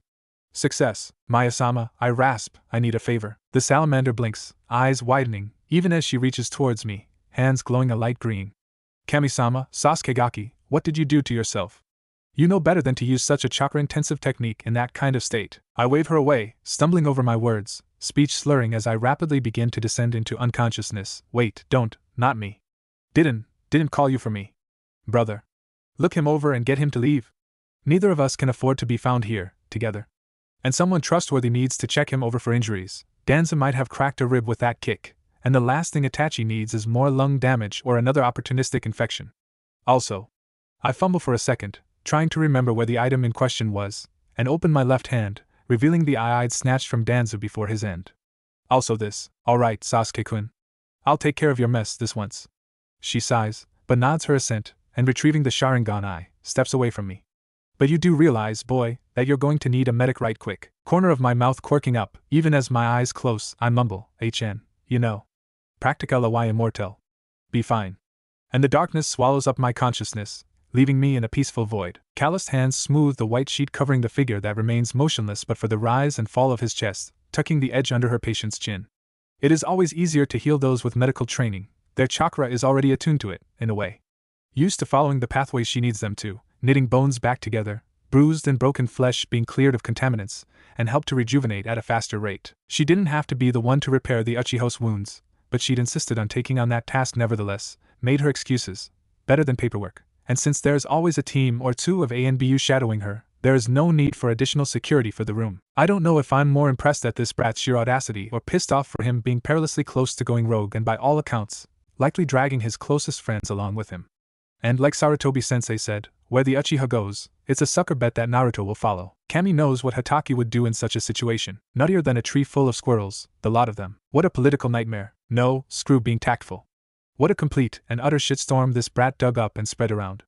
The clans are up in arms, and the civilians, if they knew what really happened, would be rioting in the streets. I can only imagine what the daimyo is going to say when news of this arrives on his desk. Who am I kidding? Doubtless, he knows already. Mixed feelings would be a good description of her mood at the moment. She massages her temples as she fumes and resists the urge to throttle her patient. Or throw something at him. That would be counterproductive, considering the amount of time she'd spent putting him back together. Well, I did choose to use him as a distraction for our own campaign against Danzo, and admittedly he would have been something of a scapegoat if things went completely tits up. We've managed to salvage quite a few operatives to be reincorporated into the village forces already. After extensive deprogramming, anyway. Still, I could have done without this mess going semi-public. Even if I took advantage of a shit situation to clean up Sarutobi-sensei's mess, possibly Great Uncle's mess. Danzo was one of his protege. Scowling, she releases the Iryo Genjutsu hybrid, keeping her patient unconscious. Using powerful sedatives is a dangerous idea with shinobi. Not only do they have radically different metabolisms, especially those with Keki Igenkai, but drugging an assassin half out of his mind often leads to an excess of violence. Genjutsu are a little better, especially on those that are practitioners of that art. Although, considering the Uchiha is drugged with both muscle relaxants and painkillers, and simultaneously recovering from a severe case of chakra exhaustion, he is unlikely to be much of a threat for the next week or 3. He'll essentially be completely bedridden for the next 3 days, and barely capable of using enough churka to tree climb for the week afterward. Probably, goddamn brat. Nothing but trouble. She reiterates, and settles in for a wait, signaling for her paperwork to be delivered to her here. She wants to be present when the Uchiha wakes up. 47 minutes later, there is an infinitesimal hitch in the Uchiha's breathing. Were she not listening for this specifically, the change would likely have gone unnoticed. She gives him a moment to recognize his inability to move and start to panic before speaking up. Uchiha Sasuke. You may as well open your eyes. I know you're awake. Tone frigid, she glares at the figure prone in the hospital bed. His eyelids flicker open, revealing dark eyes, and then squeeze shut almost immediately, his face wrinkling in a pained grimace. HN. She watches, almost gleeful at his discomfort. Almost, because Senju Tsunade is not quite that petty. And alright, because she might have set him up and taken advantage of his little crusade too. Voice dripping with sarcasm, she begins her much-awaited diatribe. Yes. Welcome back to consciousness, and to Konoha's hospital. Congratulations. Despite your best efforts, you're still alive, for now. Good for you. Voice rising, the rant continues to spill from her lips. Yes, indeed, allow me to thank you for landing this stupidly complicated mess on my desk. Fine, so I'm being a little unfair. Dark eyes open again, Sasuke's gaze wandering in her direction. She leans forward in anticipation, expression akin to a shark scenting blood. Are you listening closely, Uchiha? You unrepentant bastard. I should have you court-martialed and executed for this stunt. You can't just run off and murder members of this village as you wish. Listening was defending myself. He deserved it. Oh, so now you are judge, jury, and executioner? Though Tsunade does admit, in a very quiet corner of her mind, that she agrees, Danzo did deserve to die, probably several times over. Whether he deserved it or not is immaterial. It wasn't your call. After a second's pause, the Uchiha takes a shaky breath and asks, the children? At that question, the hospital room loses a wall to her temper. The ANBU scramble for cover, but the impudent Uchiha brat barely startles. Peripherally, she's aware of the fact he's incapable of moving much right now. Some more detailed files were mysteriously delivered to me. And every clan head in the village. The fact that I sent them out myself is immaterial. He watches patiently, waiting for her to continue. Expression resigned, tired. We found your little cousins. They're fine. And the rest of the children? If you weren't such a bleeding heart, it would be easier to stay mad at you. The younger children, the ones that were still in training, have all been retrieved safely. They're fine. As far as we've been able to determine, between you and your allies, you eliminated about a fourth of Danzo's active forces. She wants so very badly to slap the smile off the Uchiha's face. If only she could call it a self-satisfied smirk, but even she can see his genuine relief. If that is the case, I am content, the young man rasps, and closes his eyes. Do what you must. She leaves a team of A and B watching over the Uchiha Scion. That they're his teammates is immaterial. Just luck, really. She'll yell at him with a touch more enthusiasm later, after she's had time to forget how much of a decent human being the young man is. Damn brat. In her mind, she can almost see Sensei, eyes narrowed half-lidded in amusement, a knowing smile on his lips. You have to admit, Tsunade-chan, she scowls, grumbling under her breath as she stomps away from Uchiha Sasuke's hospital room. Fine. He was right. It was what I would have done as well, especially at his age. But that doesn't mean there won't be repercussions. My sense of smell returns first, breath hitching lightly at the familiar aroma of bleach and antiseptic. The hospital, then. If I'm assuming the people that retrieved me were Konoha shinobi, I can certainly think of several less pleasant alternatives. Orochimaru, for example. Root loyalists, for another. Then, touch, my limbs are heavy, but I can't feel any restraints, just the usual hospital smock, and a light blanket or sheet covering everything below my chin. I could do without the return of the sensation of pain. Everything aches, but thankfully, I don't feel any sharp pains. Painkillers, given the lethargy and disorganized, sluggish mess that is my thoughts. How long have I been unconscious? I succeeded, didn't I? Danzo is dead. What of Root? A twitch of the fingers on my right hand, definitely not restrained. Not that I can move much right now, let alone fight my way out of here if need be, I acknowledge with an internal scowl. Uchiha Sasuke. You may as well open your eyes. I know you're awake. If I could have jumped at the sound of the Hokage's voice, I would have. I realize, absently, that my currently negligible chakra reserves mean my ability to sense others in the room is severely compromised. Sheer force of will drives me to pry my eyelids open. Biting back a groan, I squeeze them shut almost immediately. Not only is the light painfully bright, causing my head to throb in agony, but my vision seems to be compromised. That brief glimpse of the room, reality swam in and out of focus. Hoping that's temporary. Stupidly complicated mess on my desk. I should probably be paying attention. Easing my eyes open more slowly this time, I try to stare intently at the incensed blonde. The nauseating effect is a little better this time, although there is a slight fuzziness to my vision. Blurred vision, perhaps a little like glaucoma? Could it be, increased chakra input into the eyes, also increases pressure on the optic nerve? Maybe, but if this is permanent, the degeneration is too rapid for something like that. Have you court-martialed and executed for this stunt? Yeah, I should definitely be paying attention. Breathing too deeply is painful. Even my throat is sore, overuse of Katon Jutsu. Is she waiting for me to say something? I stifle a cough, and rasp out a reply, listening. I don't feel any guilt about Danzo's death. Was defending myself. He deserved it. His operatives, more blood on my hands. They were innocents, from one perspective, but also my enemies. I will live with my decision to kill them, but whether he deserved it or not is immaterial. It wasn't your call. What of the children? Did you find them? Did I succeed? A shaky breath rattles through my chest. I open my mouth to ask the question that will either validate my actions or damn me. The children? There is a resounding crash as the Senju's fist meets the wall. Luckily, no poor sod is behind it, just a storage closet, full of clean sheets and blankets that tumble into the room, forming a lopsided pile speckled with wood shards. I flinch away from her glare, a brief moment of weakness. The Hokage gives another non-answer, something about the information I'd given her? There shouldn't have been any file delivered to others, not due to my machinations anyway, as I'm neither dead nor trapped deep in the bowels of our TNI department. And I'm not so out of it that I don't notice some of her anger is feigned. Something to think on later. Hands curling into fists, I resist the urge to glare, to yell, to force her to talk faster. Be patient, Sasuke. I almost hold my breath. We found your little cousins. They're fine. A wave of relief washes over me, tenseness draining out of my body. I didn't kill them after all. But there is one last, nagging thought. What of the others? The other Root trainees should be safe as well, but I have to ask. To be certain. And the rest of the children? I can't keep the relieved smile off my face at the news. Against all odds. We won. They're all safe. If that is the case, I am content. No, that's not it. I am happy. I let my eyes slide shut, suddenly exhausted. Hokage-sama, from this point forth, do what you must. And I will do the same. I slide back into unconsciousness, this time, a healing sleep, she frets, twirling a kunai around her finger, a far better a habit for an up-and-coming interrogator than fussing with her short blonde hair. It is Enko-sensei's fault entirely. Sasuke is pale and unusually still beneath the plain hospital sheets. To her eyes, he looks an inch from death. She knows, logically, this is because of the combination of blood loss and chakra exhaustion. She even knows that he'll make a full recovery, and yet, Shino-kun. Is it really a win if Sasuke-kun ends up in the hospital again? Aren't the hero types supposed to walk away uninjured? A softer hum than aggravation, amusement then. Shino allows his sunglasses to slide down his nose, granting Ino a brief glimpse of the emotions in his eyes before pushing them back into place. It's a victory. Why? Sasuke is alive. Everyone lived, not including our opponents. He caused enough havoc to avoid execution. It's likely he will not even be imprisoned or even demoted. All our information so far indicates that he will receive, at most, a slap on the wrist. And he achieved all of his self-imposed mission objectives. He is probably happy. Yeah. I think so too. She answers with a smile, sliding the kunai back into the holster on her thigh. You think too loudly, Ino-chan, grumbles the figure confined to the hospital bed, eyes glinting with dark humor.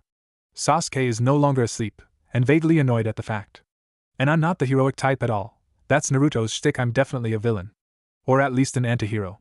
This isn't a story anyway. Sasuke-kun.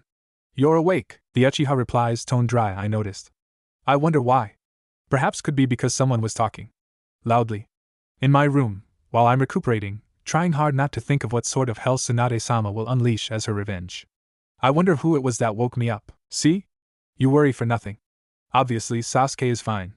The corner of Shino's mouth tilts upward, almost a smirk. Smile brightening, the kunoichi lunges at Sasuke, wrapping him in a tight hug, much to the young man's chagrin. Ino still injured. The Uchiha grinds out from between clenched teeth. Itachi is fine. Your summons checked him over and then convinced him to disappear before anyone from Konoha arrived. Besides Shino and I, that is. Ino whispers surreptitiously into his mind. Close contact helps facilitate a connection using negligible amounts of chakra, so as to go unnoticed by the ANBU.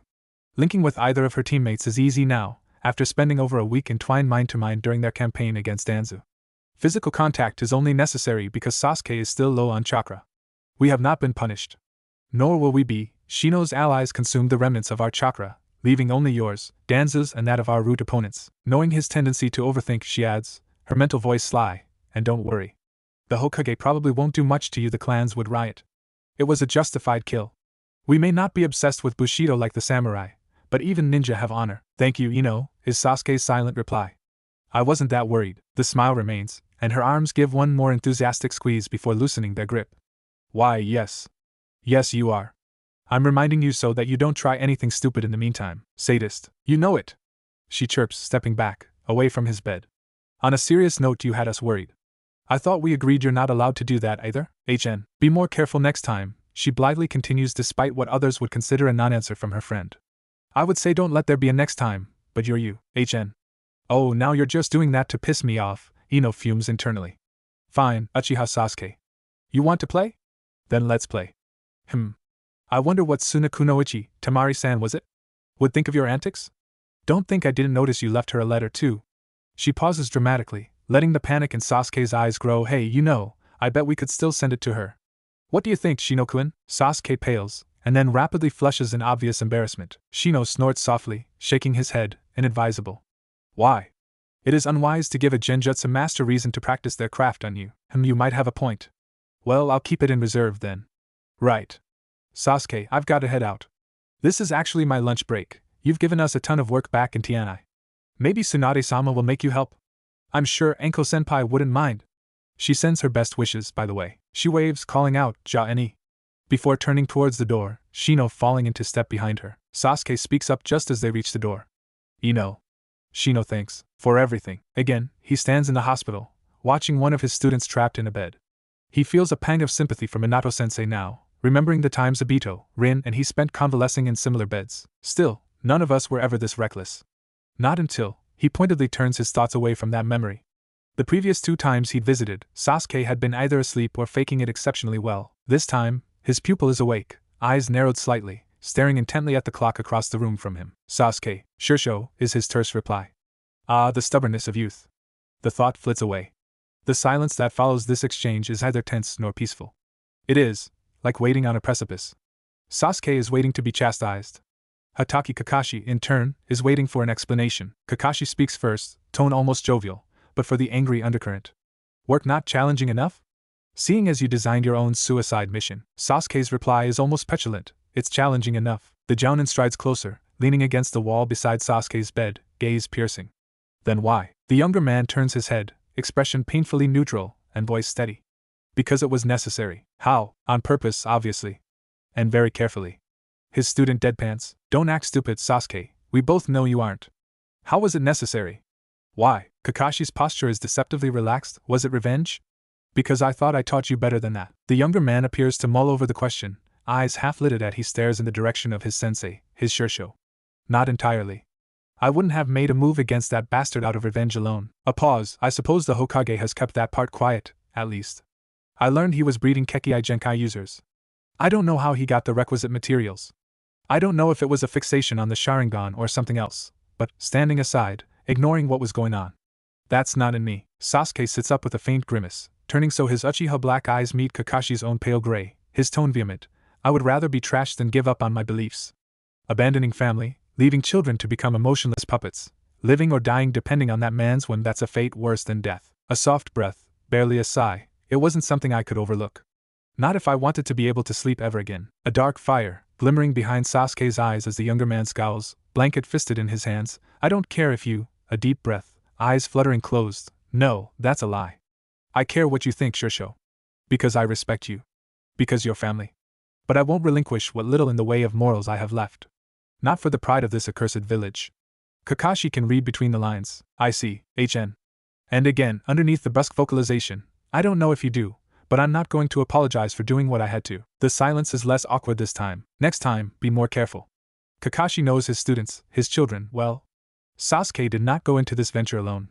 And if another unusual situation comes up, there will be a next time. And next time, Kakashi promises silently to himself, I'll be there to watch their backs and make sure they return home unscathed. Fog lingers in the early morning hours, grasping pale tendrils slithering through the neatly trimmed grass. The cool air makes a nearly imperceptible mist of my breath, transient proof that I am still alive.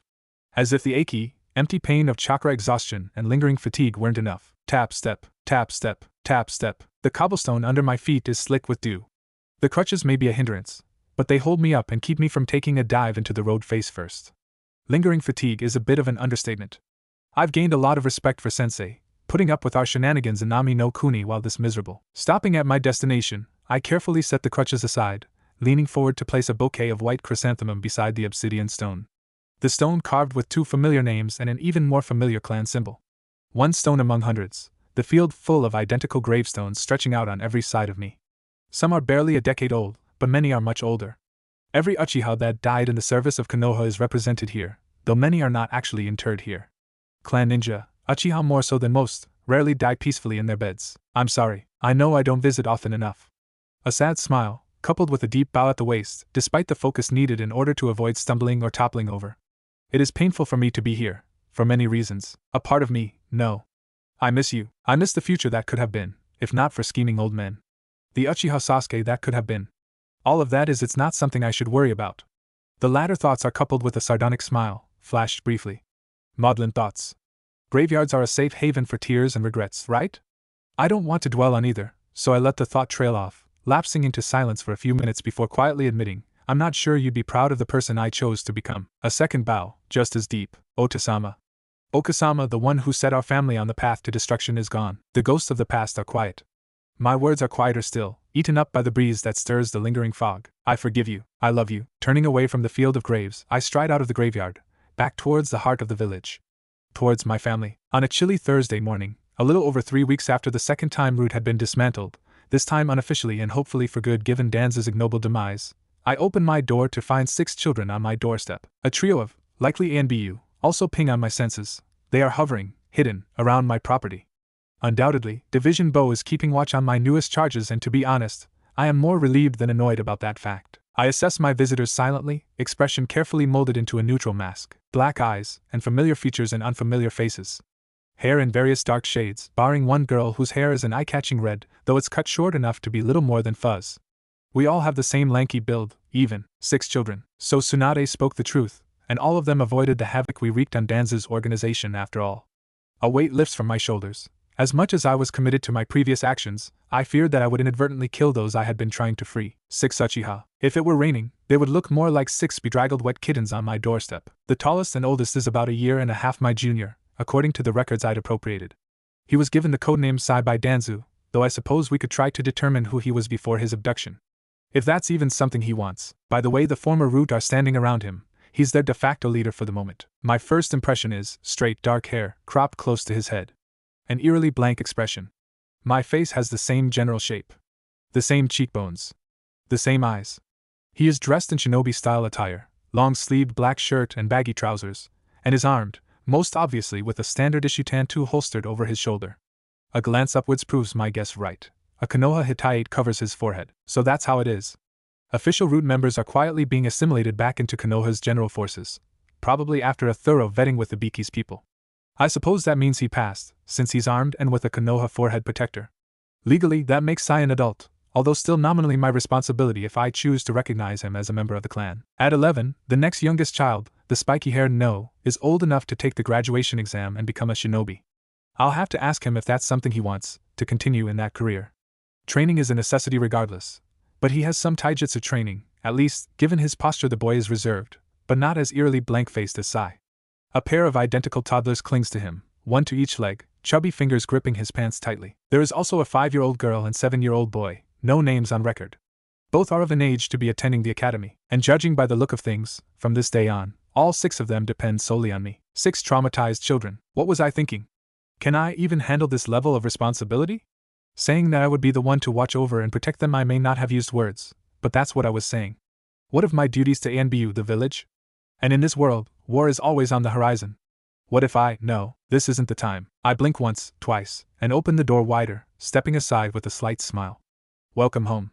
I gesture for them to come inside. Let's talk in the living room first, and then I'll help you get situated. This isn't merely duty. They are family even if I need them as much as they need me, a quiet voice in my head admits. That is why I fought tooth and nail to retrieve them from that bastard's clutches, and then again to keep them. Besides, all those babysitting D-ranks had to be good for something. The last thought causes me to snort softly as I corral my visitors into the living room, the 4 youngest settling on the couch while the 2 older boys hover over them protectively. I suppress a pang of hurt at that. You don't need protection from me, and retrieve a stool from the kitchen, taking a seat across from them. We assess each other from across the room. Alright, introduction should come first, I suppose? I am Uchiha Sasuke, age 16, Chunin of Konohagakure, and de facto leader of the Uchiha clan, of which you are a part if you wish to be. Stay. Please. Feel free to call me Sasuke-kun, or even Nisan. Actually, just call me whatever you'd prefer. I really do babble when I'm nervous. Well, I can't afford to wear a mask around them, anyway. I flush slightly in embarrassment, as 6 pairs of Uchiha black eyes blink back at me, unnerving. So I gesture to the group of silent children. What are your names? Sai straightens slightly, and takes the initiative, speaking in a quiet monotone. I am called Sai. I am 15. Do you want to be called Sai? I retort, head tilting slightly to the left. The teen blinks at that question, and replies in the same expressionless tone. If slightly questioning, it is an acceptable name? I respond by nodding agreeably. Uchiha Sai then. Unless you don't want to take the surname? Uchiha Sai is acceptable. A tense knot inside my chest unfurls, and I relax slightly, smile growing less strained. I'm glad to hear that. The spiky-haired 11-year-old, his attire also Konoha shinobi standard, glances at Sai and then back to me. His voice is as equally controlled as Sai's, but the words hint at hidden emotions. No. I don't really like it. I'm 11, HM. Is there a name you would prefer? We can have it changed in the official records. Hokage-sama already gave me leave to do so. Yes. The boy stands silent for perhaps half a minute, and then, can I be called Yoshi? I like that name. Of course, Yoshi-kun. Uchiha Yoshi it is. Heavens above, the boy is trying to smile. It's just as awkward looking as expected. Thank you, Sasuke-sama. 2 steps forward, 1 step back. The last thing I need is for a troop of children to call me Sama anything. The younger children continue to sit, eerily silent until the oldest girl speaks up. Ano, the 4 of us, we don't have names, HN. Well, if you don't have one in mind like Yoshi-kun, I can go find a book with names and you can choose one you like. I rise from the stool. To be honest, I dug through my mother's things for a book of baby names for just this sort of situation. Just in case. I'd spent a lot of time fretting in preparation for the kids' arrival, trying to make certain I would have everything they needed, within reason. Proper clothing, for example, would have to wait until Ino met them. Okay.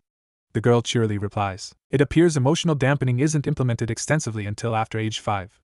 Retrieving the book from a bookshelf across the room, I stride over to the couch, leaning on an armrest, and offer it to the girl. Can you read, or would you like me to help? Ahu. I can read. The older boy sitting beside her nods as well. I pass the book over to them and glance to the 2 youngest. The 2 toddlers stare back at me without comment. I haven't heard as much as a peep from them yet. It's unnatural for small children to be this quiet, and still, I think sadly. I'll try to give them a happy childhood from now on. Straightening, I consider the time, just past noon, and turn to Sai, who continues to loiter in the living room, looking awkwardly out of place. Sai-kun, have you eaten lunch yet? No, Sasuke-san. The stoic boy replies calmly. Is anyone allergic to any sorts of food? Nuts? Shellfish? Eggs? No, Sasuke-san. Do you think you could at least call me Sasuke-senpai? If not Sasuke and I? Maybe, Sasuke-san. I chuckle softly at that. Alright, you've made your point. I did say you could call me whatever you felt comfortable with. And no one has any food allergies. I think I'll make stir-fry for lunch. Any of you are welcome to join me in the kitchen if you want to help. Otherwise, feel free to explore the house and grounds, as I've already implemented some rudimentary childproofing, and locked Naruto's door to ensure no sticky fingers got into his things. With that, I hastily retreat into the kitchen. Kami above, I have no idea what I'm doing, not the cooking. I deftly cut vegetables into even slices without much thought. No, the parenting. Because taking these children in means becoming a responsible adult, a guardian, a parent to them. Maybe not for Sai, but definitely for the other 5. But I helped raise Naruto. Sort of. And I have been a decent mentor to Hataru-chan. Enough. You're stronger than this, Sasuke. I shake the self-doubt away, and glance over to the entrance to the kitchen. Yoshi is lingering in the doorway, staring intently at me, particularly at my hands as I handle the knife. Lips curling into a smile. Yoshi-kun, is there something you want? Or would you like to help me make lunch? I fully intend for all of them to eventually learn to cook, at the very least some basics. That is, assuming they don't know yet. It's a good skill to have. I do not know how to cook, Yoshi admits, lips angling downward in a mild frown. That's fine. I can teach you if you'd like. For now, how about you help by setting the table? There are some extra chairs we can use in that storage room, out in the hallway and to your left. Also, I found some high chairs for the littlest ones, don't miss those. He obliges, fetching the extra chairs, then browses through the cupboards until he finds some dishes, and starts to set them on the table. I will need to get a larger table soon, especially if I want my friends to come and eat dinner with my cousins. Next, the utensils, chopsticks for the older children, and small forks for the littles, are all placed appropriately. Why did you decide to take us in, Sasuke-sama? Why all of us? Several reasons. Some of which are complicated. I really don't want to explain. Hands automatically handling the large pan on the stove, picking up a large wooden spoon to stir, I decide to summarize. You are Uchiha. I am the current leader of our clan, such as it is. Thus, you are legally my responsibility. But that is probably the least important reason. Setting my work aside for a moment, I turn to face Yoshi. You, all of you, are family to me. In a better, fairer world, we would have been raised together. Regardless of the fairness or unfairness of this world, I believe that family is important, whether it's people we are tied to by blood, or a family that we choose. How could I abandon you, as I was abandoned? Because we're family, I want to give you a home, to support you, to help you achieve your goals in life. I want to cheer for you when you succeed and wipe away your tears when you are hurt. Because that is what family does. Yoshi blinks, and nods slowly. I see, you probably don't. But that's fine too. We'll learn together. I smile in reply. Done setting the table? Could you go help the youngsters wash up? I'm almost finished. Ask Sai-kun to help you too. With that, I turn back to the stove. By the time my young cousins are back in the kitchen, I've scarfed down a quick lunch, and ensured the meal for the 2 toddlers would have pieces small enough for them to chew easily. I plan to watch them carefully to see if they need any assistance. Depending on their facility with utensils, a bath or change of clothes afterwards might be required. Maintaining a conversation is a struggle, but I manage to keep the atmosphere relatively casual, despite the fact I'm nervously flitting around the kitchen, refilling glasses and sippy cups with milk, juice or water, depending on the individual. When a lull in the conversation comes, I question, did you decide on any names yet? HN. Suppressing a laugh at the stereotypical Uchiha answer, I look to the 7-year-old boy expectantly. He does not disappoint, mumbling a quiet, Ryuji. Uchiha Ryuji. I'm Uchiha Naoko, Sasuke-sama. And the twins are Kyuya and Kyoko. I help them pick their names out. With that level of energy, she must have driven her previous caretakers up the wall. She'll get on well with Kawa-chan. I'll have to introduce them. Hataru-chan, too. She might like the opportunity to take the younger girl under her wing. Alright, I'll add you to the clan register tonight, and notify Tsunade-sama tomorrow morning. I steep some fruit tea for myself, pouring a cup when the mixture is sufficiently cooled, and sip at it quietly. I need to ask, would you be comfortable staying in this house with me, or would you prefer to stay in one of the clan houses nearby? Either is fine, although Kyuya and Kyoko should stay with either me or Sai-kun. I suppose the rest of you aren't much younger than I was when I started living by myself. We'll have to clean and refurnish the buildings if you'd prefer the latter, but it's no problem. Again, there is an awkward silence, and 6 pair of dark eyes staring at me. Maybe I'm starting to overwhelm them with options. Naoko breaks first. Which would you prefer, Sasuke-sama? The house has been very lonely these past 3 years. Cheeks warming, I glance away, certain I'm blushing. Even if it will feel a little crowded, I would like for you to stay here. I meant it when I said welcome home. And having you here would mean we can rear Kyokun and Kyo-chan together. Can we still come here for meals, whichever option we choose? Sai questions, head tilting slightly to the right, like a curious bird. Of course, you're free to stop by whenever you like. I think I will claim a house nearby, if that is acceptable. Sai decides I would like room for my drawings. Alright, and the rest of you? A duet of HN from Yoshi and Ryuji, and a cheerful laugh from Naoko. I'll stay here and guard Sasuke-sama and Kyuka-chan and Kyoko-chan. And so it is decided. The afternoon is spent touring the houses in the much reduced Uchiha compound, children in tow. Sai eventually chooses the house next door to mine, citing the need for easy access to food. Dinner is takeout, a variety of different dishes for my foundlings to explore, so I can start determining who likes what sort of food before I have to make bento for academy lunches. Barring some hellish cataclysm, I'll be confined to the village for the foreseeable future, per the Hokage's orders. Although, despite the chewing out she gave me once I was released from the hospital, being limited to A&BU duties in the village once I'm off sick leave isn't too awful a punishment. Even if she will dock my pay. Especially since that means I'll have time enough to help the younger Uchiha settle into village life before I start disappearing for days to weeks at a time. Soon enough, it is evening, Kyuya and Kyoko falling asleep where they stand and Naoko not too far behind them, yawning and rubbing at her eyes. I scoop the two toddlers up into my arms, and carry them over to my bedroom, tucking them into my bed for now. I'll find the sleep clothes I set aside for them and transfer them over to the large crib I've set up in the room after I have everyone else situated. Leaving the bedroom door ajar, I retreat to the living room. Sai-kun, do you mind taking the couch for tonight? We'll get your new house organized tomorrow. The stoic boy nods, and I direct him to where the spare sheets are stored. Yoshi-kun, Ryuji-kun, do you mind sharing a room with each other? It's fine with me, Sasuke-sama, Yoshi obliges. Ryuji responds with a sleepy-sounding HN. Naoko-chan, you'll have your own room for now. I have a few friends that would love to help you decorate it. How does that sound? That sounds nice, Sasuke-sama. I spend a few minutes chatting with the younger kids, keeping them distracted. Before long, Sai-kun has returned, and is folding out his bed, so I herd the three children into the bathroom to brush their teeth. Considering how exhausted they seem, the showers will have to wait until tomorrow morning. I know this is a very different place from where you stayed before, so feel free to come get me if you need anything, no matter what the time is, alright? I'll be just down the hall. I tuck all three of the young Uchiha into their beds, first the two boys, and then Naoko-chan, but decide against a kiss on the forehead. That level of affection might be a bit too much, too soon. Retreating to my bedroom, I change the sleeping toddlers into some slightly too large pajamas. I'd had to guess on the sizes. I'll have to remedy that sometime this week. Sai, at least, can borrow my clothes without it being too awkward. And the younger three can use hand-me-downs until we can find the time to go shopping. The toddlers, on the other hand, I have no clue where mother stored our baby clothes. Maybe tomorrow. I am the last to brush my teeth and settle into bed, thoughts of what tomorrow will bring circling like wolves in my mind. I forcibly push everything away and close my eyes. I don't sleep for long. No, the truth is, I barely doze. The younger Uchiha's heartbeats are rapid, fluttering things to my senses, especially the toddlers. I recognize the problem relatively quickly. I am unused to having so many people in my house at once. And the fact is, I'm not used to having young children around me for longer than an hour or 3. Teaching at the academy and a handful of babysitting D-ranks have not exactly prepared me for this. Kyuya and Kyoko are restless sleepers, tossing and turning in discomfort. Their blanket is quickly twisted, and then kicked off to the side of the large crib I'd relocated them into. By the time I rise to check on them, resigned to the fact that I will not be sleeping tonight, they are clinging to each other for warmth, brows furrowed and identical mouths scowling adorably. Mirror images, but for the differently colored pajamas. Sighing softly, I retrieve their blanket, and tuck it around the pair, watching as their grip on each other loosens, expressions smoothing out. I watch them for a few more heartbeats, and then return to my bed. My usual approach to the occasional bout of insomnia is to putter around the house or wander the village. However, I cannot afford to wake the rest of the house, nor do I want to not be here when they wake. I find myself with ample time to sit and think. Truly, a dangerous occupation. It is early Saturday morning, barely past 6 a.m., and Sensei is in my kitchen. Why? He didn't knock.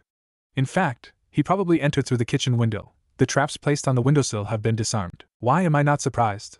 I think with fond exasperation. Good morning, Sensei.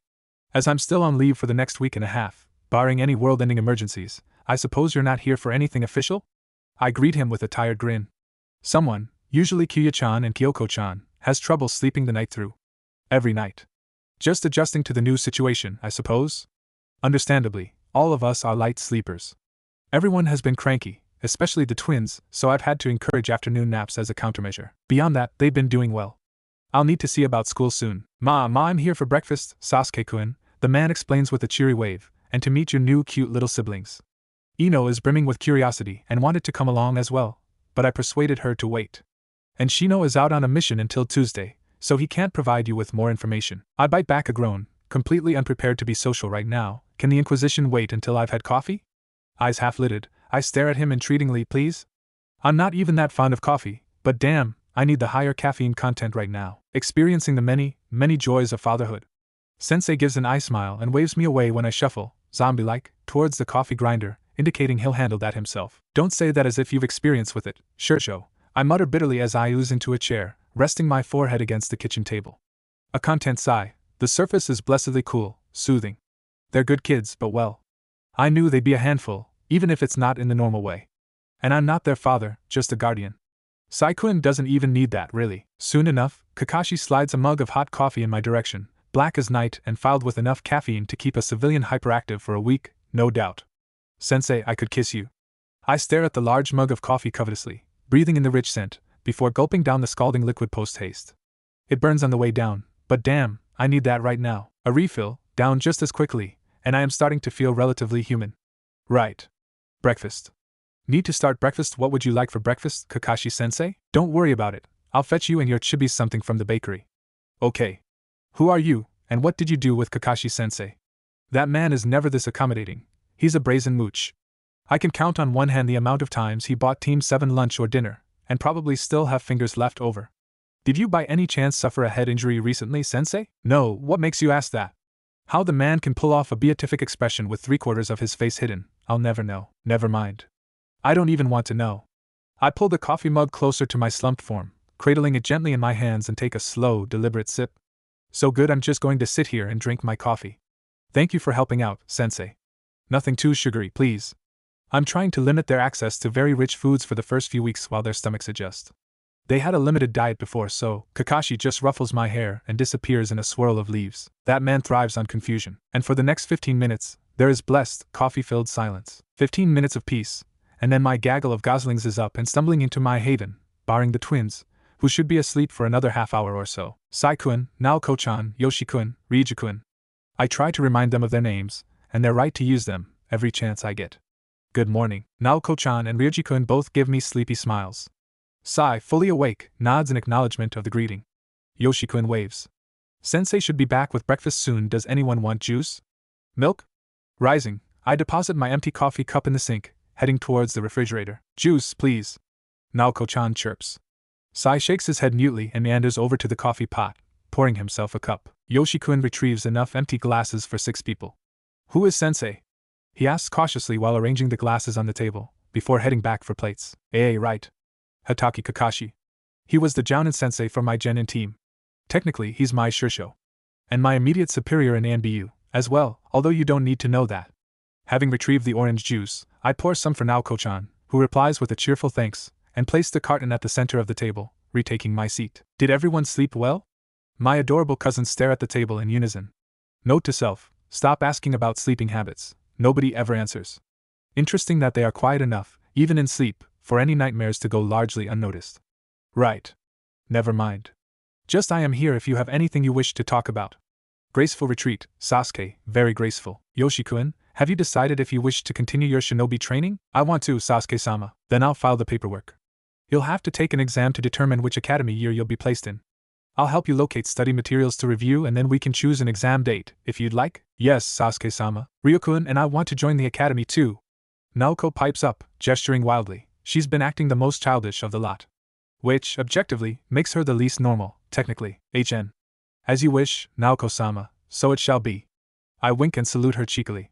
Sai and Yoshi eye me with confusion, but the youngsters at the table giggle at my antics, causing my lips to curl into a genuine smile. I suppose it is true that young children are the most resilient. You really are good with kids, Sasuke-kun. A familiar voice interrupts our fun. Sensei is back. Kakashi watches as Sasuke serves the delicacies he brought back from the bakery, dividing the pastries among the children, ensuring everyone has a refill on the beverage that they favor, water, milk, or juice for the younger children, coffee for Sai. Seeing his student dote on the children, the first thought that comes to mind is, they are good for him. It has always been obvious that Sasuke truly thrives when he has people to care for, Naruto, Shino, Ino, even Mitarashi, Enko, and Kakashi himself. The Uchiha pulls others into his orbit by force of personality, and then proceeds to mother them. Relentlessly. Despite the Uchiha's claim that he became a medic because he enjoys the challenge of creating interesting assassination techniques, causing mysterious deaths, it's a bit of a weak argument when he sees Sasuke like this. Yes, they are good for him. And he is a wonderful father, for all his nervousness about the responsibility. The children watch Kakashi with suspicious eyes, obviously wary. He gives a jaunty wave from his seat, body language relaxed, visible eye curved in one of his typical smiles. Hey, so suspicious. Do you have any questions? I can tell you plenty of embarrassing stories about Sasuke-kun. For example, there was this one mission, where they were short a kunoichi, and at that, Sasuke gives a rather vicious glare. It's ruined entirely by the faint dusting of pink on his cheeks. Kakashi-sensei? Must you? Besides, you weren't even there for that debacle. He laughs. Well, that's true. You could tell the story yourself, then, maybe later. His expression very clearly says no way in hell instead. Kakashi laughs maniacally on the inside. After all, what's the point of having students if you can't torment them? I know one of the boys, maybe the one Sasuke introduced as Ryuji, speaks up first, after a hesitant glance at Sasuke.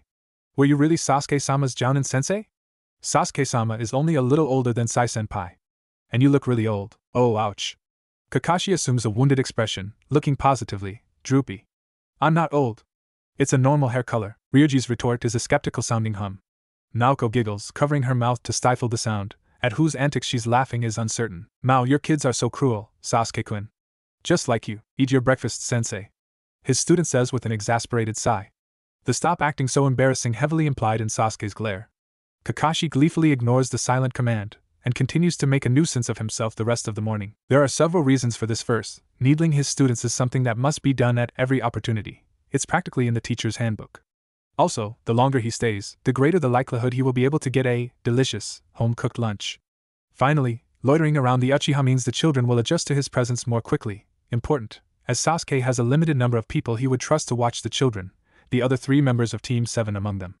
It's also a fantastic excuse for being 3 hours late to an exceptionally boring meeting. Icing on the cake, really. Enter a slew of OCs. Happy? Unhappy? Come on, did you think that situation would end in any other way?